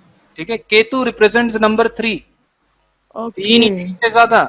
अगर केतु तीसरे में होगा तो 3 भाई बहन जरूर होंगे, अगर 2 हैं तो कहीं ना कहीं एक में कोई दिक्कत आई होगी, हाँ, ऐसा हुआ था हाँ। राइट। तो ऐसे ही ग्रह के साथ साथ आप घुमा घुमा के आपको इन्फ्लुएंस करना है और ब्लेंड करते हुए इन चीजों को यूज करना है और इन तत्वों को भी पूरी तरह से यूज करना है, तभी आप चीजों को बता पाओगे। सर, लेकिन मैं एस्ट्रोलॉजी काफी सालों से इंटरेस्टेबल हूँ, लेकिन मेरे को ऐसा ही लगता है कि मेरे को अभी मैंने जितना साल उसमें इंटरेस्ट करके मैंने लर्न किया है उतना मेरे को नहीं आता। ऐसा क्यों लग रहा है? क्योंकि एक्चुअली बहुत डिफिकल्ट है ये एस्ट्रोलॉजी। एस्ट्रोलॉजी डिफिकल्ट तो है ही, प्लस थोड़ा कॉम्प्लेक्स है, राइट। और इस पे हम्म प्रैक्टिस आप जितना करेंगे, सही तरह करेंगे, उतना ही ये स्मूथ होता जाएगा, सर राइट। एस्ट्रोलॉजी के लिए 8th हाउस देखते हैं या 9th हाउस देखते यहाँ हैं? पे देखें, अगर हम इनके चार्ट में देखें, क्या इन ये एस्ट्रोलॉजी सीख पाएंगे अगर इनके मन में हाँ ख्याल आता है तो? हाँ ऐसा ही है तो सवाल। हम पूछेंगे और देखेंगे 9वें घर के सब लॉर्ड को, 9th हाउस सब लॉर्ड मर्क्यूरी। अगर कहीं पे भी 5वें घर से संबंध बनाता है तो हम या कहेंगे ये जातक एस्ट्रोलॉजी सीखेगा। तो शनि बुध, देख लेते हैं, शनि बुध हो रहा है। ठीक है। सबसे पहले हम कस्पल में जाएंगे, मैं इसको अच्छा थोड़ा नीचे लाऊंगा। तो इनके 9th हाउस का सबलॉर्ड कौन है? यहाँ पे देखिए 9th हाउस 8 9 9th हाउस का सबलॉर्ड यहाँ पे वीनस है, शुक्र, राइट। अब हमें देखना है कि वीनस क्या 9वें घर से संबंध बना रहा है, क्या 5वें घर से संबंध बना रहा है? वीनस जो है खुद 9वें में बैठा है, राइट राइट। ठीक है। एक और टिप बताता हूँ, जब भी वीनस 9वें में आएगा तब मंगल को वो खराब कर देगा, ठीक है। अच्छा तो वीनस 9वें में है, ठीक है। और हमें यहाँ पे केपी करना है, मैं दूसरी चीजों में इन्फ्लुएंस नहीं करूंगा अभी। तो हमें यहाँ पे राइट। केपी करना है। तो वीनस में देखें, वीनस किसके नक्षत्र में है? आद्रा वीनस यहाँ यानी पे राहु के नक्षत्र में है, ठीक है। और बुध के सब में है। अब हम देखेंगे राहु का जो रूल है वो काफी कॉम्प्लेक्स है। राहु के रूल में हमें ये देखना होता है कि राहु पे किसकी दृष्टि है, राहु किसके साथ कंजंक्शन है। दृष्टि और कंजंक्शन हम राशि चार्ट से लेते हैं, प्लेसमेंट और भाव ओनरशिप हम कस्पल चार्ट से लेते हैं। तो यहाँ पे अगर हम देखें, राहु पे क्या किसी की दृष्टि है? केतु का है और केतु का ही और राहु की दृष्टि हम नहीं लेते, अच्छा वो एक दूसरे को क्या देखेंगे? राइट राइट तो राइट हम राइट। यहाँ पे अगर देखें, बुध की नहीं है, जुपिटर की नहीं है, शनि की भी नहीं है, तो राहु जो है शुक्र और चंद्रमा के साथ युति कर रहा है, ठीक है। Right right. तो शुक्र और चंद्रमा के साथ युति करने के कारण राहु में जो है रिजल्ट शुक्र और चंद्रमा के रहेंगे। राहु का साइन लॉर्ड मरकरी, राहु का स्टार लॉर्ड मंगल, तो राहु इनके भी रिजल्ट देगा। तो इनको नोट कर लेते हैं एक बार। 9th सब लॉर्ड यहाँ पे वीनस, और वीनस का स्टार लॉर्ड यहाँ पे राहु, राइट। की वजह से मून, वीनस के रिजल्ट हमें लेने होंगे। और वीनस अगर मैं देखूं, राहु का साइन लॉर्ड मरकरी वो भी आएगा, और राहु का स्टार लॉर्ड मार्स वो भी आएगा राहु के रिजल्ट की वजह से। और वीनस का सब लॉर्ड जो है मरकरी है, राइट, ये भी हमें। और केपी एस्ट्रोलॉजी में हम ये देखते हैं कि जब भी कोई ग्रह तब कैसे रिजल्ट देता है, अपने स्टार के साथ रिजल्ट देता है। इसलिए मरकरी और मून के रिजल्ट के लिए भी हमें उनके स्टार पे भी फोकस करना है। मरकरी को अगर मैं देखूं तो मरकरी का स्टार जो है वो ऑलरेडी हमने नोट कर लिया है, और उनका जो स्टार है वो मंगल है, मंगल भी ऑलरेडी आ चुका है। तो इनके हाउसेस हमें यहाँ पे बस लिख लेने हैं। तो वीनस कौन कौन से घरों को ओन करता है, इसमें हमें सिर्फ भाव चलित से देखना है, ठीक है। वीनस कहाँ है? 9th में है, और फर्स्ट हाउस को ओन कर रहा है, और 8th हाउस को, और 8th हाउस को ओन कर रहा है। तो इसका मतलब 1 8 एंड 9 के रिजल्ट दे रहा है, ठीक है। इसका मतलब पहला सबलॉर्ड हमेशा होता है केपी एस्ट्रोलॉजी में कि हमारा इच्छा क्या है, क्या हम एस्ट्रोलॉजी सीखना चाहते हैं? पहला सबलॉर्ड बोलता है हाँ बिल्कुल सीखना चाहते हैं, ये हमारी इच्छा है। लेकिन 8वां घर कहीं ना कहीं रुकावट है। अगर 8वां घर हमारे ससुराल है, तो अगर आप मैरिड हैं तो आपके ससुराल से भी इसमें कहीं ना कहीं प्रॉब्लम उजागर होगी, ठीक है। मैं तो अभी सिंगल हूँ। हाँ, अगर मैरिड होंगे तो यहाँ से भी दिक्कतें आएंगी। अगर आप देखें, राहु वो 9वें घर को ले रहा है, ठीक है। अगर मैं मून को देखूं, मून को आप फोकस करें तो मून भी 9वें घर को ले रहा है, राइट। और मून 10वें का भी मालिक है, या 10th लॉर्ड भी है, यस। यहाँ पे हम वीनस को देखेंगे, वीनस को हमें ऑलरेडी पता है 1 8 एंड 9 ले रहा है, या राइट। अब मरकरी को देखेंगे, मरकरी क्या ले रहा है? 7th 12th। हाँ, मरकरी सबसे पहले हम देखेंगे मरकरी कहाँ बैठा है। मरकरी 7th हाउस में बैठा है, ठीक है। 7 9 12 और मरकरी के हाउस जो ओनर्स हैं वो है 7 9 9 9 एंड 12 12। तो मरकरी का क्या हुआ 7 एंड 12। ठीक है। अब यहाँ पे मार्स को भी ले लेते हैं। मार्स का क्या रिजल्ट है? मार्स मार्स को अगर आएगा हम देखें, मार्स कहाँ बैठा है? मार्स भी 8 पे बैठा है। सेकंड, फर्स्ट, 8 और 11, हाँ, second, 7th 7th, and 8। 8 and 11। 11 कैसे? वो सूर्य का है ना नक्षत्र, उनका कृतिका नक्षत्र का है ये मार्स। हाँ ठीक है, लेकिन यहाँ पे मार्स का स्टार हम नहीं ले रहे। Okay okay okay. हाँ, तो यहाँ पे 7th आ गया, सेकंड आ गया, 7th आ गया और 8th आ गया, राइट? या मार्स के लिए। और मरकरी के लिए हमने ऑलरेडी नोट कर लिया था 7 9 12। 7 9 12, 9 और 12। ठीक है। तो यहाँ पे आप देखें कहीं से भी 5वां नंबर नहीं है, तो जब भी वो 5वां नंबर नहीं होगा तो वो इनकम्प्लीट रहेगा। और 8वें का इन्फ्लुएंस ज्यादा है, 8वां रुका। इसी विद्या में 8वां रुका होता है। ऑल दो सर फिर भी ऑकल्ट साइंस के लिए एर्थ यूज किया जाता है ना सर, ऑकल्ट साइंस भी। हम ये कहते हैं भाई हिडन नॉलेज जो है वो 8वां घर है, ठीक है, जो भी गुप्त नॉलेज है। लेकिन अगर मैं केपी को कहूँ कि केपी सिर्फ उच्च शिक्षा की तरह केपी एस्ट्रोलॉजी को लेता है, एस्ट्रोलॉजी को लेता है, तो 9वें का संबंध जब तक 5वें से नहीं होगा तो हम एस्ट्रोलॉजी पूरी तरह सीखेंगे नहीं। जब वो 9वें का संबंध 5वें से हो जाएगा और वो दूसरे और छठे 10वें से कनेक्शन बनाएगा, तब आप उससे पैसे भी कमा पाएंगे। लेकिन सर मैं तो सर एक्चुअली रियली मैं इसमें प्रोफेशन तो बनाना चाहती नहीं हूँ, लेकिन मेरा इंटरेस्ट था तो मैं लर्न कर रही हूँ काफी सारा। मेरे को सभी फील्ड का थोड़ा बहुत तो नॉलेज है, तो मैं ये सोचती हूँ कि सबका नॉलेज रखना जरूरी है। बट प्रोफेशन तो मैं रियल एस्टेट में इन्वेस्टिंग करती हूँ और फाइनेंशियली मैनेजमेंट करती हूँ। एडवोकेसी भी मेरा हॉबी था, तो मैंने सीखा, आगे जाके वो काम आता है तो ठीक है कि पॉलिटिक्स में जाना वगैरह है तो। अदरवाइज तो मैं अपने प्रॉपर्टीज इन्वेस्टिंग में ही आगे बढ़ना चाहती हूँ। ऐसा है मेरा। क्योंकि 5वां जैसे ही जुड़ जाता है, 5वां कंसल्टेंसी है। बिना कंसल्टेंसी के तो एस्ट्रोलॉजी हो ही नहीं सकती ना। Right sir, right, you correct correct sir, correct. क्योंकि ऐसे में हम लोग बनिया है, वो हम लोग ब्राह्मण तो है नहीं है, तो मैं ये सोचती हूँ कि ये विद्या ब्राह्मण की है और ब्राह्मण ही उसमें कमाई ऐसा करे। नहीं है। अगर आप शुरू से पढ़े तो ब्रह्मा जी ने ये कहा कि जो इंसान इस जगत में जन्म लिया है सारे ही ब्राह्मण है। अच्छा, सारे ब्राह्मण हैं और सबको ये विद्या सीखनी चाहिए।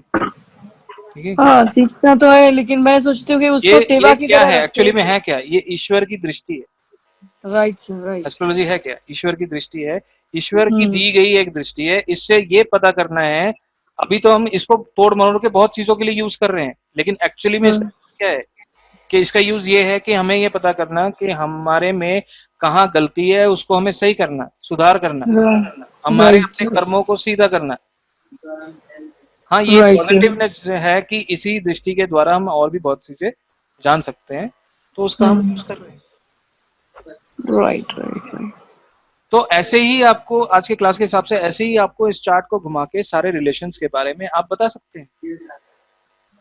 लेकिन सर इसमें हस्बैंड का सुख कब मिलेगा? क्योंकि एक बार तो मेरा एंगेजमेंट तो हुआ था, ब्रेक हो गया, घट विवाह करवाया, उसके बाद काफी सारा विधि विधान भी करवाया, लेकिन मैं अभी सर्च कर रही हूँ कैसा मेरे को जिस टाइप का लड़का मिले। बहुत लड़के तो काफी सारे आते हैं, लेकिन मैं रिजेक्ट कर देती हूँ क्योंकि मेरे को जिस तरह का चाहिए उस तरह का है नहीं, तो फिर या फिर मैरिज करके बेनिफिट। ऐसा सोचती हूँ कोई अच्छा मिले तो ही आगे मैं ग्रो करूंगी लाइफ। अब जैसे इसी जो हमने टॉपिक में किया, राइट, जो भी हमने टॉपिक में सीखा, तो उस हिसाब से अगर हम बताएं तो 7th हाउस का जो सबलॉर्ड है वो मंगल है। यस, ठीक है। और 7वें घर यहाँ पे मंगल ने ओन किया हुआ है। राइट। भाव चलित में देखें तो बुध और सूर्य दोनों 7वें घर में हैं। राइट। तो नेचर कैसे होगा? और सूर्य उच्च का गिनेगा कि फिर सूर्य टॉरस साइन का ही काउंट किया जाएगा? उच्च केपी में नहीं होता है, हम हाउस को देख रहे हैं, यहाँ पे भाव को देख रहे हैं। ओके, भाव को के हिसाब से सूर्य 7वें में है। हाँ, राइट। ठीक है। Right right right. तो जनरली सूर्य जो है अच्छा खानदान है, हम्म ठीक है। लड़का जो होगा अच्छे घर का होगा, क्योंकि सूर्य है, सूर्य रेपुटेशन है, रेपुटेशन है, राइट। राइट। सो रेपुटेटेड फैमिली से लड़का होगा, लेकिन लड़का बहुत ही गुस्से। गुस्से वाला होगा, क्योंकि मंगल हाँ, राइट राइट। और मंगल सूर्य, ये दोनों ग्रह ऐसे हैं जो मैरिज 28 साल के बाद ही कराते हैं, राइट ठीक है। Right right right right right. तो सूर्य, मंगल, राहु अगर ये सब लॉर्ड बन जाएं तो जनरली मैरिज 28 साल के बाद ही कराते हैं। तो यहाँ पे मंगल का इन्फ्लुएंस आपके 7th हाउस में है, और एज पर अगर मैं देखूं आपका मंगल 8वां है, सूर्य और बुध एक साथ नहीं है, इस हिसाब से आपका मंगल खराब है। सूर्य बुध साथ हो तो ही मंगल बुरे घरों में हो तब भी वो बेहतर रिजल्ट देता है, लेकिन यहाँ पे सूर्य और बुध अलग हैं, दूसरी राशियों में हैं, और मंगल 8वें में है, इसलिए मंगल आपके बुरे रिजल्ट देगा। ये जुपिटर का एस्पेक्ट कुछ काम करता है तुला लग्न में कि फिर वो एवरेज गिना जाता है? जुपिटर जो सेकंड हाउस से ये आप अभी कहाँ पे हैं, कौन से लोकेशन? मैं अभी अहमदाबाद में हूँ, गुजरात में। आप अहमदाबाद में हैं, ठीक है। या मैं यहाँ पे हूँ, राइट राइट, दिल्ली में। या अब सोचे कि मैं आपको कुछ गिफ्ट देना चाहता हूँ, क्या मैं यहाँ से दे पाऊंगा आपको? गिफ्ट तो नहीं दे पाओगे, आपको कुरियर करना पड़ेगा तभी मिलेगा। सिंपल सी बात है, राइट, कुरियर करना पड़ेगा। लेकिन मैं एक्चुअली में फिजिकली मैं आपको यहाँ से बैठ के गिफ्ट नहीं दे पाऊंगा, right right right right right. चाहे मैं कितना भी कोशिश करूँ, लेकिन मैं नहीं दे पाऊंगा। या करेक्ट करेक्ट। तो ऐसे ही सिचुएशन है ये जुपिटर और मार्स, राइट, क्योंकि यहाँ पे सपोर्ट चाहिए प्रॉपर, है ना। तो उसमें चार्ट एनालिसिस पे एग्जैक्टली नहीं आ रहे हैं, ठीक है, लेकिन हम यहाँ पे क्या फोकस कर रहे हैं, आज जो हमने चीजें सीखी उसी चीज को आपको यूज करते हुए बोलना है। जैसे कि हमने बताया 3rd हाउस है, 3rd हाउस से आपके छोटे भाई बहनों के बारे में हम पता करेंगे। 9th हाउस है तो हम पिताजी के बारे में पूछेंगे, तो 9th हाउस से देखेंगे, राइट। तो जैसे ग्रह होंगे, जैसे वो एलिमेंट्स आएगा, वैसे आपको ब्लेंड करके ये एनालिसिस करना है। सर एक सवाल है, ये हाउस रोटेशन के हिसाब से ही कि अगर कोई इंडिया छोड़ के फॉरेन जाता है तो फिर वो फॉरेन में लाइफ कैसी रहेगी, अगर वो देखना है तो फिर 12वें भाव को लग्न बना के देखना पड़ेगा? नहीं, लगन तो आपको सेम ही रहेगा। आप बाहर जाके इंसान थोड़ी बदल जाएंगे। ऐसे मैंने सुना था कि कई लोग ऐसे प्रयोग करते हैं कि जैसे सोचे कि आपने जन्म यहाँ लिया है और विदेश आप चले गए हैं, तो आपने डेट ऑफ बर्थ में अपना बर्थ लोकेशन वहाँ का डाल दिया और उसके हिसाब का आपको रिजल्ट मिल रहा है। हो सकता है ऐसा हो, लेकिन मेरे को उस बारे में ज्ञान नहीं है। अगर मैं सिर्फ केपी की बात करूं तो केपी में आप विदेश यात्रा देखना है कैसा रहेगा, अच्छा या बुरा, वो 12th हाउस सब लॉर्ड ही बताएगा आपको। ओनली सर 12th देखना है कि 12th और 9th भी देखना है? 9th तो लंबी यात्रा हो गई, लेकिन 9th को भी कंसीडर करना है कि ओनली 12th पे ही फोकस करना है? अगर आपको मैरिज देखना है तो सिर्फ 7th हाउस सब लॉर्ड, 2nd और 11th को नहीं देखना है, आपको 2nd 7th से ही एनालिसिस करना है। अगर आपको फाइनेंस देखना है तो आपको 2nd हाउस सब लॉर्ड देखना है, 6th एंड 10th या 11th नहीं देखना है। मतलब दूसरे का संबंध 6ठे 10वें या 11वें से हो तो बहुत बढ़िया धन भाव होता है। प्रॉपर्टी देखना है तो सर 4th से, चौथे घर का संबंध। अगर सर चौथे घर का सब लॉर्ड 3 लेके चल रहा है, सपोज 3 दिखाता है, तो क्या उससे प्रॉपर्टी अब मिलेगी नहीं? वो सवाल के ऊपर डिपेंड करेगा। क्या आपका सवाल है क्या मेरे को प्रॉपर्टी मिलेगी या मेरी प्रॉपर्टी क्या सेल होगी? तीसरा घर प्रॉपर्टी के कब्जा खो देना है। ओके, क्योंकि चौथा घर अगर प्रॉपर्टी का कब्जा है, तीसरा उसका 12वां है। मतलब वो तीसरा अगर वो शो कर रहा है तो इसका मतलब उसकी प्रॉपर्टी कभी नहीं बनेगी? जरूरी नहीं है, वही मैं कह रहा हूँ ना। वो हमें प्रॉपर कॉम्बिनेशन में देखना है कि चौथे घर का क्या बिल्कुल भी 4, 11, 12 से संबंध नहीं हो रहा, और पूरे स्क्रिप्ट में नहीं हो रहा सर, पूरे स्क्रिप्ट में, नक्षत्र लॉर्ड में भी नहीं हो रहा, सब लॉर्ड में भी नहीं हो रहा। वो मैं जब तक खुद नहीं देखूंगा तब तक विश्वास नहीं करूंगा, क्योंकि कई अच्छा बार जो है कोई अच्छा देखता है तो क्या कितने एक्यूरेसी से देख रहा है वो भी इम्पोर्टेंट है। कई बार ऐसा भी होता है कि आप कहीं आप देखेंगे कि जो ये स्टार बने होते हैं ना, फॉर एग्जाम्पल इनका मंगल 7th हाउस का सबलॉट है, राइट। राइट। और मंगल के मेरे को रिजल्ट देखने के लिए मैं स्टार लॉर्ड कॉलम में देखूंगा मंगल क्या किसी के आगे बैठा हुआ है। मंगल आप देखेंगे चंद्रमा के आगे बैठा हुआ है, हाँ राइट। राइट। तो इसका मतलब जब मंगल एक्टिवेट होगा अपने दशा अंतर दशा में, वो चंद्रमा के भी रिजल्ट देगा। अच्छा। अच्छा अच्छा। तो वो भी नोट करना जरूरी है। सर आपकी मेंबरशिप वेबसाइट का क्या चार्जेस होते हैं? देखो मेंबरशिप मैं एक्चुअली इसमें अनाउंस करने ही वाला था, थोड़ा ज्यादा वो लगता है कि भाई प्रमोट कर रहा है लड़का। नहीं नहीं, आप बताइए। तो ये एक्चुअल जो फीस है 1 ईयर का वो 20,000 है, लेकिन ओके। मैंने उसको रिड्यूस करके ये किया है, जो आज ज्वाइन किया है they can pay only 10,000 rupees for 1 year membership. Sir इसमें हम जैसे लाइव सेशन हो रहा है वैसा लाइव सेशन होता रहेगा? उसमें एक्चुअली क्या है, ऐसा लाइव सेशन नहीं होता है, उसमें जितने भी मेरी क्लासेस होती हैं उस क्लासेस के वीडियोस मैं उसमें पब्लिश करता हूँ। अच्छा और सारे लाइव रिकॉर्ड क्लासेस जो है वो अलग है। क्लासेस का है कि 20,000 रुपीज है। अभी क्या है, जो भी क्लास अटेंड करेगा उस क्लास के साथ ये 1 ईयर मेंबरशिप फ्री दे रहा हूँ। अच्छा ओके। तो जो क्लास होता है जनरली क्या है वो आप लगाएं कि जनरली 4 महीने लगते हैं, लेकिन वो अभी जो क्लास चल रही है वो ऑलरेडी 6 महीने हो चुके हैं, ठीक है। तो जनरली क्या होता है वो टाइम पीरियड थोड़ा लंबा हो जाता है, क्योंकि जैसे हम एक टॉपिक में कवर कर रहे हैं, हमने बोला था भाई ये 1 घंटे का सेशन होगा, but we can see it is already extended. क्यों? Yeah correct. बिकॉज जब भी कोई सवाल पूछता है तो that is my duty to answer, right. अगर मैं आंसर नहीं कर रहा हूँ तो वहां पे फिर जहां पे भी आप रुक जाओगे आपको लगेगा अरे मैं तो अभी सही भी बात। कंफ्यूज में हूँ, नहीं नहीं, right? Agreed agreed. वो मेरे को आंसर करना जरूरी है। चाहे अभी जैसे आपने पूछा ये किसके हिसाब से, तो मैंने आपको बताया भाई लाल किताब के हिसाब से मैंने बताया, ऑल्दो इट इज नॉट लाल किताब। सर आपकी लाल किताब केपी, जैमिनी और वैदिक 4 है यहाँ पे ज्योतिष विद्या, तो पामिस्ट्री भी है लेकिन वो तो काउंट नहीं करते। तो क्या मैं ज्यादातर वैदिक को ज्यादा ऑथेंटिकेट मानती हूँ। केपी तो है लेकिन केपी तो मेरे को इतना आता ही नहीं है, और मैं सोचती हूँ कि चलो एक विद्या थोड़ा सीखते हैं तो एक को ही फोकस करके उसमें ही लर्न करें, तो वो एक पूरा अपना एक नॉलेज रेपो रहेगा उसमें।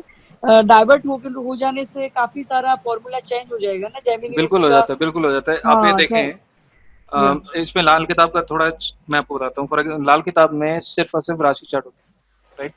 और उस राशि चार्ट को भी घुमा के हम सिर्फ जो काल पुरुष की कुंडली है उसी पे हम बात करते हैं। या करेक्ट। तो लाल ये किताब शनि में का कहलाएगा। हाँ, लाल किताब में दशाएं कुछ नहीं होती, लाल किताब के वर्ष फल होते हैं।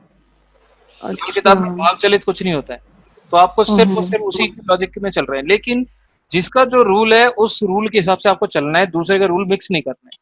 राइट। करोगे वहां आप confuse सर लाल किताब पे जैसे शादी कब होगी, बच्चा कब होगा, वैसा जवाब अंदर से मिलता है? हाँ, वो वर्षफल में बताएगा ना। वो जैसे जो वर्षफल में जो ग्रह आपके घूमेंगे उस हिसाब से वो बताएगा कि इस साल में विवाह होगा या नहीं होगा। और केपी में कैसे बताते हैं, केपी में हम 7वें ग्रह को एनालिसिस करके दशाओं से मैच करते हैं, फिर रूलिंग प्लैनेट लगाते हैं। दशाओं को एनालिसिस करना सबसे टफेस्ट काम है। इजी है सर बहुत इजी। योग कारक जो होता है और आप देखें केपी में सिंपल रूल है, सिंपल रूल बता रहा हूँ, ज्यादा डिफिकल्ट नहीं। आपकी दशा चल रही है शनि की मैडम, ठीक है। Right right right. जब भी शनि और मंगल की दशा अंतरदशा परिअंतर दशा चलेगी वो इंसान प्रॉपर्टी में डीलिंग कर सकता है। आप नोट कर लेना, जब भी आपने प्रॉपर्टी खरीदी होगी या बेची होगी, आपके दशा में अंतरदशा में शनि या मंगल की दशा अंतरदशा जरूर चल रही होगी। ये गारंटी के साथ बता रहा हूँ। आप एक नहीं 1000 चार्ट में देखो। इसे दशा लॉर्ड भी तो किसी के नक्षत्र में होता है, तो नक्षत्र का फल नहीं देगा वो? बिल्कुल देगा। आपको यहाँ पे देखना है शनि चल रहा है इनका, तो शनि कैसा रिजल्ट देगा आप सीधा शनि का सबलॉर्ड देखो, मंगल है वो। शनि का सबलॉर्ड चंद्रमा है, तो चंद्रमा जैसा रिजल्ट देगा वैसे ही इनके लाइफ चलनी है इस दशा पीरियड में।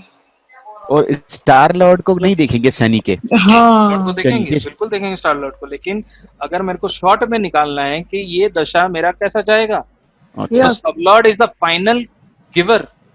सबलॉर्ड का जो सबलॉर्ड होता है that is the final giver. तो इसलिए शनि के सबलॉर्ड को आप फोकस करो और बता दो पूरी दशा कैसे। जैसे चंद्रमा बोलेगा, चंद्रमा क्या बोल रहे हैं, चंद्रमा 9-10 बोल रहा है और मंगल के साथ वो 2-7-8 बोल रहा है।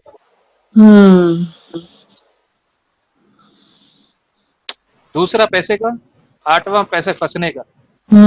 तो इनके पैसे फंसते भी बहुत होंगे हाँ, फंसते हैं, निकलते हैं, टेंशन तो रहता है। और ऐसा 8वां होता टेंशन है। का है। हाँ, ऐसा रहता है। इनके चार्ट पे 9 बहुत आ रहा है, इसलिए इनकी स्टडी, हाई स्टडी कुछ ना कुछ चालू रहता है। हाँ, हाँ ये बिल्कुल तो है। बिल्कुल, इस दशा पीरियड में ये चीज ये करेंगे। और मैं अभी एमए का एग्जाम, मेरा 3-4 दिन के बाद मास्टर ऑफ आर्ट्स का एग्जाम स्टार्ट होने वाला है। एस्ट्रोलॉजी क्योंकि वो मैं में हायर स्टडी है एस्ट्रोलॉजी भी। हाँ, उसमें भी मेरा 17-18 साल गया, लेकिन उसके मुताबिक तो मेरे को सेटिस्फेक्शन है ही नहीं, क्योंकि इतना साल आप किसी विद्या में अब आप एक डाल चीज दो। और ध्यान रखना, कभी भी जैसे 9th में इनके राहु बैठा है, तो जब भी राहु जहाँ पे भी जुड़ता है वो सेटिस्फेक्शन नहीं देता, क्योंकि इंसान को एक इच्छा होती है और करने की और सीखने की, क्योंकि राहु क्या है, एक्सपेंशन है, पैशन भी है एक्सपेंड सर। कर देगा। तो राहु कहीं ना कहीं स्पेशलिटी देता है। 10वें घर से राहु जुड़ जाना बहुत बढ़िया है, क्योंकि वो कभी राहु अपने पैशन भी करियर से देता है। सेटिस्फाई नहीं रहेगा। सॉरी क्या बोल रहे हैं? राहु पैशन भी देता है। हाँ इसके पैशन, उसके प्रति जो रुझान। हाँ बिल्कुल, लेकिन डिस्ट्रैक्शन भी देता है, डिस्ट्रैक्शन भी देता है वो। हाँ, डिससेटिस्फेक्शन, बिकॉज उतार चढ़ाव रहता है ना, राहु ऊपर नीचे चलता है वो, राइट। इसलिए। सर एक केपी एस्ट्रोलॉजी का एक प्रश्न है, जनरली है जी। जैसे अगर सन अपने ही नक्षत्र में है यहाँ पे, तो ये सुरेश साहस ने की मैंने बुक पढ़ी है, तो उसमें लिखा है अगर सन अपने ही नक्षत्र में है तो उसका जो सबलॉर्ड होगा वो नक्षत्र लॉर्ड का काम करेगा। एकदम सही, बहुत बढ़िया सवाल है आपका। जब भी कोई भी ग्रह अपने ही नक्षत्र पे आएगा तो उसके सबलॉर्ड को नक्षत्र मानते हुए आपको घटना को आगे बढ़ाना है। अच्छा, यानी सूर्य का है तो उसमें क्या राहु काउंट कर नक्षत्र लॉर्ड की तरह काम करेगा। अगर बुध का नक्षत्र बुध खुद बन जाता है तो यहाँ पे आपके चार्ट में केतु बनेगा उसका स्टार फिर की तरह। सन का सबलॉर्ड क्या होगा फिर सर? सन का सबलॉर्ड आप राहु को ही मानेंगे, लेकिन राहु को एज अ स्टार की तरह वो काम करेगा। अच्छा, सबलॉर्ड यानी अच्छा, सूर्य का है तो उसमें क्या काउंट होगा? राहु राहु उसका स्टार लॉर्ड होना चाहिए। अच्छा अच्छा अच्छा। और जो सब लॉर्ड वीनस है वो सब लॉर्ड बन जाएगा? नहीं, उसको अब सब लॉर्ड मानने की जरूरत नहीं है, राहु ही सब लॉर्ड रहेगा। और जब नक्षत्र लॉर्ड और सब लॉर्ड एक हो जाए तब? जब नक्षत्र लॉर्ड सब लॉर्ड एक हो जाए तब आपको सब लॉर्ड को ही मानना है, वही सब लॉर्ड है। सब लॉर्ड ही फाइनल है। हाँ, सब लॉर्ड ही फाइनल है। सर रिलेटिव टू कोर्स पूछना था, जो मेंबरशिप है उसमें फाइनेंशियल एस्ट्रोलॉजी के बारे में मैंने कुछ सुना है, the strength of the planet related to the share market. So वो कवर करवा पाएंगे आप जो कोर्स बोल रहे हैं 1 ईयर के कोर्स में? इतना कि मेरा तो इच्छा, शेयर मार्केट सच अ वॉलेटाइल है, मैं उस पे कवर नहीं कराता, मुझे खुद नहीं आता। मैं कोई पूछता है ना, मैं बोलता हूँ बिल्कुल नहीं आता मेरे को, क्योंकि मैं खुद बिलीव नहीं करता हूँ उस पे। ठीक है, और बीच में मैंने किया भी था, लेकिन मैंने तो रिजल्ट निकाल दिया, लेकिन दूसरे बंदे को फिर दिक्कत आ गई, तो फिर वो मेरे को अच्छा नहीं लगता है। ठीक है, तो मैं नहीं चाहता हूँ कि मतलब किसी को मिसगाइड करें और किसी का लॉस हो जाए। इसमें ऐसा लॉस है जो रिकवर करना बहुत मुश्किल हो जाता है कई बार। नहीं, बट सर वर्क तो करता है, कि भी कुछ सुना है मैंने। नहीं, वर्क तो करता है, लेकिन वही बात है ना सर कि मतलब मैं आपको, मेरा काम है आपको रूल्स बता देना, लेकिन इससे आप पता, मैं आपको एक सच बात बताता हूँ, पता नहीं कोई एस्ट्रोलॉजर माने या ना माने, इस पे नेचुरली जो सवाल पूछा जाता है ना उसका एक्यूरेट आंसर आता है। यस यस, प्लानिंग के साथ कुछ भी एक्यूरेट आंसर नहीं आता इसमें। ठीक है, अगर मेरे मन में थोड़ा सा भी चालाकी है ना, तो ये these are divine tools, ruling planets, they are not going to help you, आपको ये डुबा देंगे। तो इसमें चालाकी नहीं चल पाएगी इनके साथ। ठीक है, और मैं ये मानता हूँ कि मेरे गुरु ने ये बताया कि जो रूलिंग प्लैनेट्स हैं वो आपके सबसे मित्र हैं, तो मित्रों के साथ कभी चालाकी ना करें तो बेहतर है। उनको एकदम अपना करीबी माने और सच्चा दोस्त माने, वो हमेशा आपकी मदद करेंगे। तो इसलिए मैं ये कहूँगा शायद आपको कोई दूसरा बंदा मिल जाए जो आपको बहुत तरीके से बता पाए। मैं शायद नहीं आपसे कुछ पर्सनल पूछना चाहता हूँ, जो आपने कुछ प्रेडिक्शन किए थे अपने लिए, उसमें आपके रूल्स वर्कआउट किए थे सही तरीके से? मैंने जो करे थे वो उसमें किए थे, लेकिन समहाउ मैंने उसको दोबारा बंद कर दिया। बीच में मेरे क्लासेस में सॉरी मेरे वीडियोस में आपको देखा भी होगा, किसी के कहने पे मैंने वो वीडियो डाली थी, और क्योंकि मैंने मैचेस के प्रेडिक्शन कर दिए थे काफ़ी मैचेस के, जब वर्ल्ड कप चल रहा था, तो उन्होंने बोला नहीं आप इनको चालू करें, दूसरे भी काफ़ी सर्विसेज रन कर रहे हैं इस तरह की। तो फिर मेरे को मन से आया कि नहीं यार ऐसा नहीं करना चाहिए, तो मैंने फिर बंद कर दिया वो सर्विस। लेकिन it is possible to predict, ठीक है, तो वो चीज़ आप कर सकते हैं। ऐसा कुछ नहीं है कि केपी एस्ट्रोलॉजी कुछ प्रिडिक्ट नहीं कर सकता, केपी एस्ट्रोलॉजी सब कुछ प्रिडिक्ट कर सकता है। उसके मेथड सेम है, आपको वही टेक्निक यूज करनी है और आंसर वो आपको देगा 100%। सर आप ये वीडियो के अलावा भी कंटेंट पीडीएफ फाइल्स वगैरह में भी देते हैं? कंटेंट एक्चुअली क्या है, मैं अभी इसकी बुक बना रहा हूँ, लिख रहा हूँ उसमें, तो उसमें थोड़ा अभी टाइम लगेगा। अभी मेरे ख्याल से शायद इस साल तक कंप्लीट नहीं होगा, वो जनवरी फरवरी में जाके कंप्लीट होगा, then I will publish and share it to sir. इसका परसेंटेज पूछना था, आपका परसेंटेज सक्सेस कितना परसेंटेज रहा आपका? ठीक है, रूल तो लगाएंगे क्योंकि परसेंटेज। देखिए मैंने 8-9 मैचेस के प्रेडिक्शन निकाले, ठीक है, और सारे सही गए। नहीं, मेरा शेयर मार्केट से रिलेटेड है सर। मैं सट्टा बाजार में तो ये नहीं, मैचेस के लिए नहीं, पर्सन से रिलेटेड नहीं, stock market related to the movements of the different planets. Stock market, मैं स्टॉक मार्केट के मैंने किया नहीं है, लेकिन मैं स्टॉक मार्केट के ऊपर मैं मतलब क्लास में एक ओवरव्यू दे देता हूँ कि उसमें जैसे शायद मैंने क्लास का वीडियो डाला भी था अभी हाल ही में, वो आप देख सकते हैं उसमें। तो उसमें हम ये बता सकते हैं कि वो ज़्यादा कौन से ये तो देखो सिंपल है, मैं आपको एक सिंपल चीज़ बताता हूँ। केपी एस्ट्रोलॉजी बहुत ही सिंपल है, कहना चाहिए। उसमें पूरा प्रैक्टिस बहुत इंपॉर्टेंट है, और कुछ चीज़ें आपको मतलब क्लासेस में पता चल जाती हैं। अब उस क्लास में मैंने चीज़ें मैंने शेयर करी हैं, उसमें आपको प्लैनेट से पता चल जाएगा। अगर प्लैनेट पॉजिटिव हाउसेस को ले रहा है फाइनेंस के, तो ऑटोमेटिकली वो प्लैनेट के रिलेटेड जो भी आप डील करोगे वो आपके लिए अच्छा रहेगा। लेकिन क्या वो दिन अच्छा है, तो उसके लिए भी फिर आप ट्रांजिट यूज करोगे, ठीक है। वो ट्रांजिट आपको बताएगा वो दिन हर इंसान का तो नहीं होता ना, तो इसलिए ट्रांजिट में आप पूरा निकाल सकते हो कि आज ये दिन है क्या जिसमें मेरे को पैसा मिलेगा।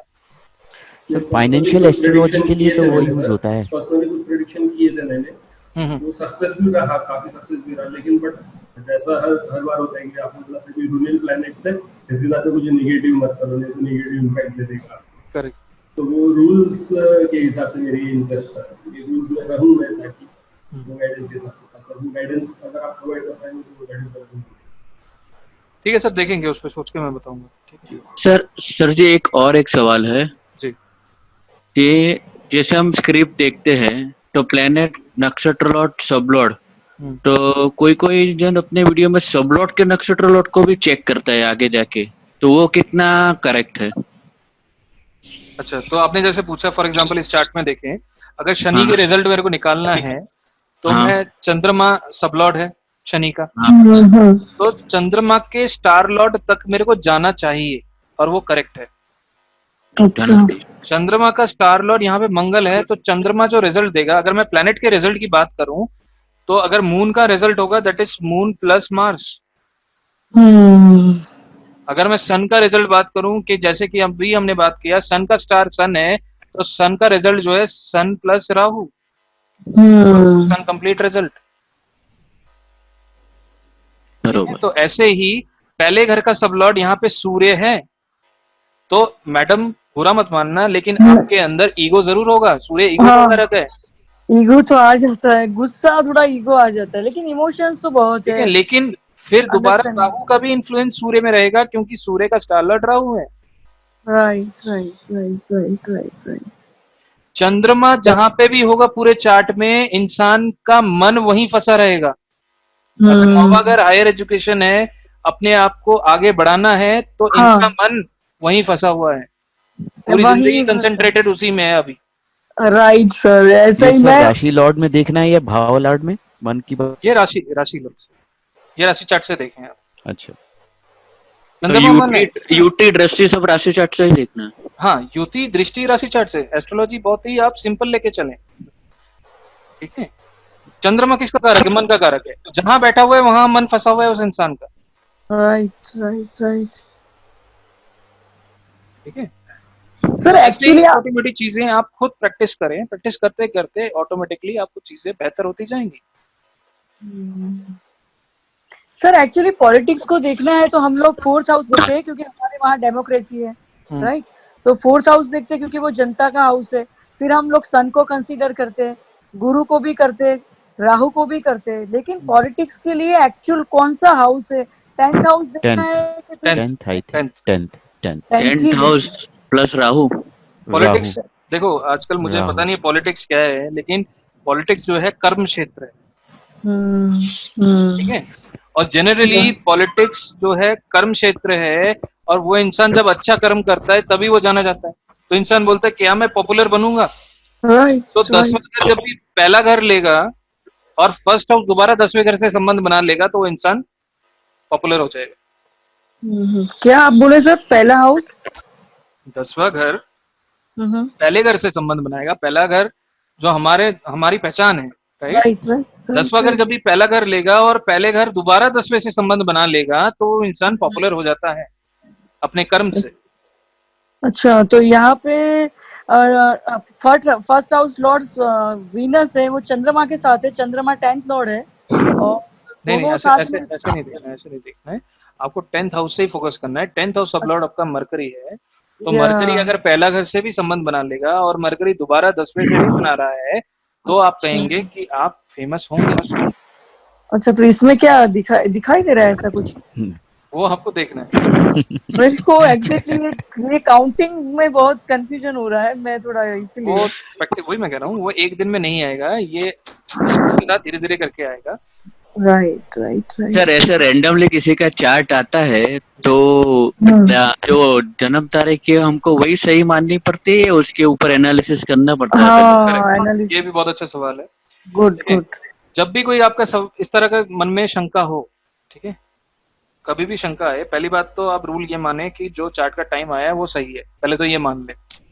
मेरे पास एक नहीं बहुत सारे फोन आते हैं और उनमें उन्होंने यही बोलते हैं सर मेरा ना टाइम गड़बड़ है, मैं नहीं मानता, ठीक है। मैं उनको बोलता हूँ कि मैं टाइम सही आप जो टाइम आपको पता है वो टाइम आप बता दो मेरे, ठीक है। फिर वो जो सवाल करते हैं उससे मैं मैच करता हूँ क्या वो घटना हो रही है, वो मैच कर रहा है। फॉर एग्जाम्पल आप कहते हैं जी मैं तो नौकरी करता हूँ और आपके चार्ट में नौकरी दिख ही नहीं रहा, तो उस स्टेज में मैं देखूंगा।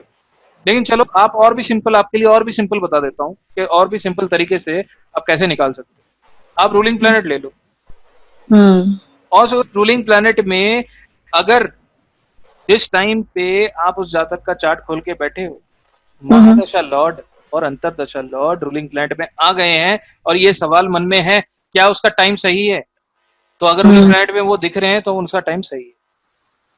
अच्छा, अगर वो रूलिंग प्लैनेट में नहीं दिख रहे हैं तो उसकी शुद्धिकरण की जरूरत है। लेकिन सर ये टैली करना तो बहुत ही डिफिकल्ट चीज है, पूरा प्रश्न कुंडली बनाना, होरारी कर दो। हाँ, होरारी करना है, टाइम चार्ट टाइम चार्ट बनाओ। तो अभी मैं लास्ट क्वेश्चन लेता हूँ, और किसी का कोई सवाल हो तो फिर आज का सेशन यहीं पे हम सर लेकिन कोई बीटीआर से एक सवाल था। हाँ बताइए। कि और कोई ऐसे करता है कि अगर किसी ने शादी का प्रश्न किया है जी, तो वो लोग देख लेते कि भाई 7 कस्पर सबलॉर्ड कौन है, अगर वो रूलिंग प्लैनेट में आ गया तो वो सही है, अगर नहीं आया तो फिर जो उसके ऊपर नीचे का जो रूलिंग प्लैनेट में आता है उसको 7 कस्पर लॉर्ड मान के प्रेडिक्शन करते हैं। नहीं ऐसा नहीं है, ये गलत है।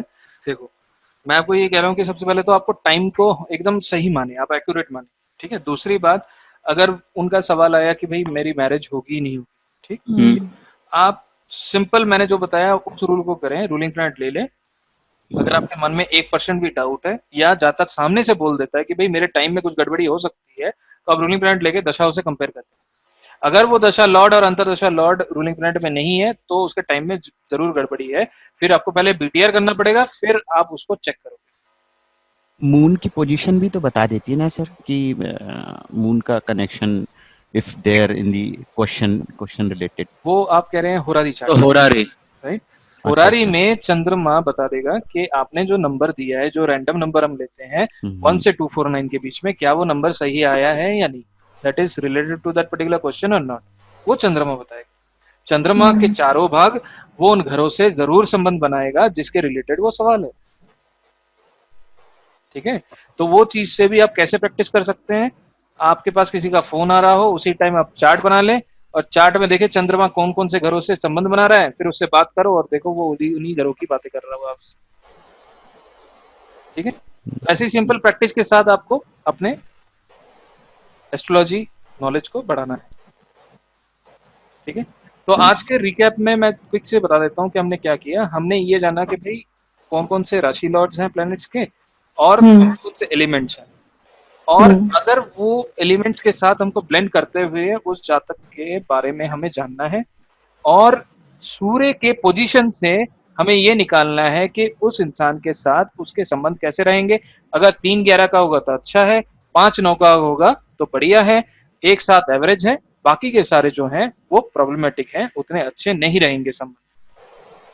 सूर्य अगर खराब है, जैसे कि हम देखें भाई सूर्य के कॉम्बिनेशन अच्छे नहीं आ रहे हैं, सूर्य जो जो चीजों का कारक होगा उस जातक को उन उन चीजों में प्रॉब्लम आएगी। जैसे सूर्य मान सम्मान का प्रॉब्लम मतलब कारक है, तो जातक को मान सम्मान लेने का इच्छुक तो रहेगा लेकिन वो आने में दिक्कत आएगी। सूर्य हड्डी का कारक है तो इसलिए बोन रिलेटेड प्रॉब्लम जरूर रहेगी। सूर्य रोशनी का कारक है, दृष्टि का कारक है, तो कहीं ना कहीं आगे जाके दृष्टि में भी रोशनी में भी कमी आएंगी। तो सूर्य जिन जिन कारकों का है किसी न किसी एक सिग्निफिकेटर रिलेटेड उस जातक को वो प्रॉब्लम करेगा। उसी सिम्टम से आपको जज भी कर लेना है कि क्या इसके चार्ट में वो सूर्य खराब है या अच्छा है। Right right. तो आशा करता हूँ आप लोगों ने आज कुछ नया सीखा। तो सर आपका कांटेक्ट नंबर वगैरह ये वीडियो अपलोड होगा यूट्यूब पे कि फिर ये वीडियो अपलोड कर देंगे। एक्सीलेंट। और आपका जो कांटेक्ट नंबर है वो डिस्क्रिप्शन में लिखा हुआ ही है कि? हाँ डिस्क्रिप्शन में लिखा हुआ है मेरा कांटेक्ट। अच्छा जी, अच्छा। It's very good session sir, very good. बाकी गुड तब मैं मानूंगा जब आप लोग इनको अप्लाई करके चेक करेंगे। हाँ सर, ठीक है, आप अप्लाई करके देखें और मेरे को बताना आप कि कैसा काम कर रहा है नहीं कर रहा है। सबसे बढ़िया मेरे को ये बात लगी कि आप सबके प्रश्न के बहुत बढ़िया तरीके से जवाब देते हो और सही जवाब देते हो और हर एक का प्रश्न क्लियर हो जाता है। एक्चुअली आप डाउन टू अर्थ हैं सर। डाउन टू अर्थ होने से क्या होता है कि आप सबको एक बराबर इक्वली आंसर देते हो। वैसे कई लोग एज ए टीचर नहीं ले पाते जो आप ले रहे हो। Thank you so much. Thank you आप लोगों ने ऑर्डर में टाइम निकाल के मेरे साथ ज्वाइन किया। पहले तो आपने टाइम निकाला तभी तो हमने ज्वाइन किया ना, जब आप मैन तो आप हो। Thank you very much. Star Lord आप है, हम प्लेनेट है। Sorry, thank you. स्टारलॉर्ड आप है, हम प्लेनेट है। अच्छा थैंक यू। ठीक है सर, ओके, थैंक यू, धन्यवाद। थैंक यू, धन्यवाद।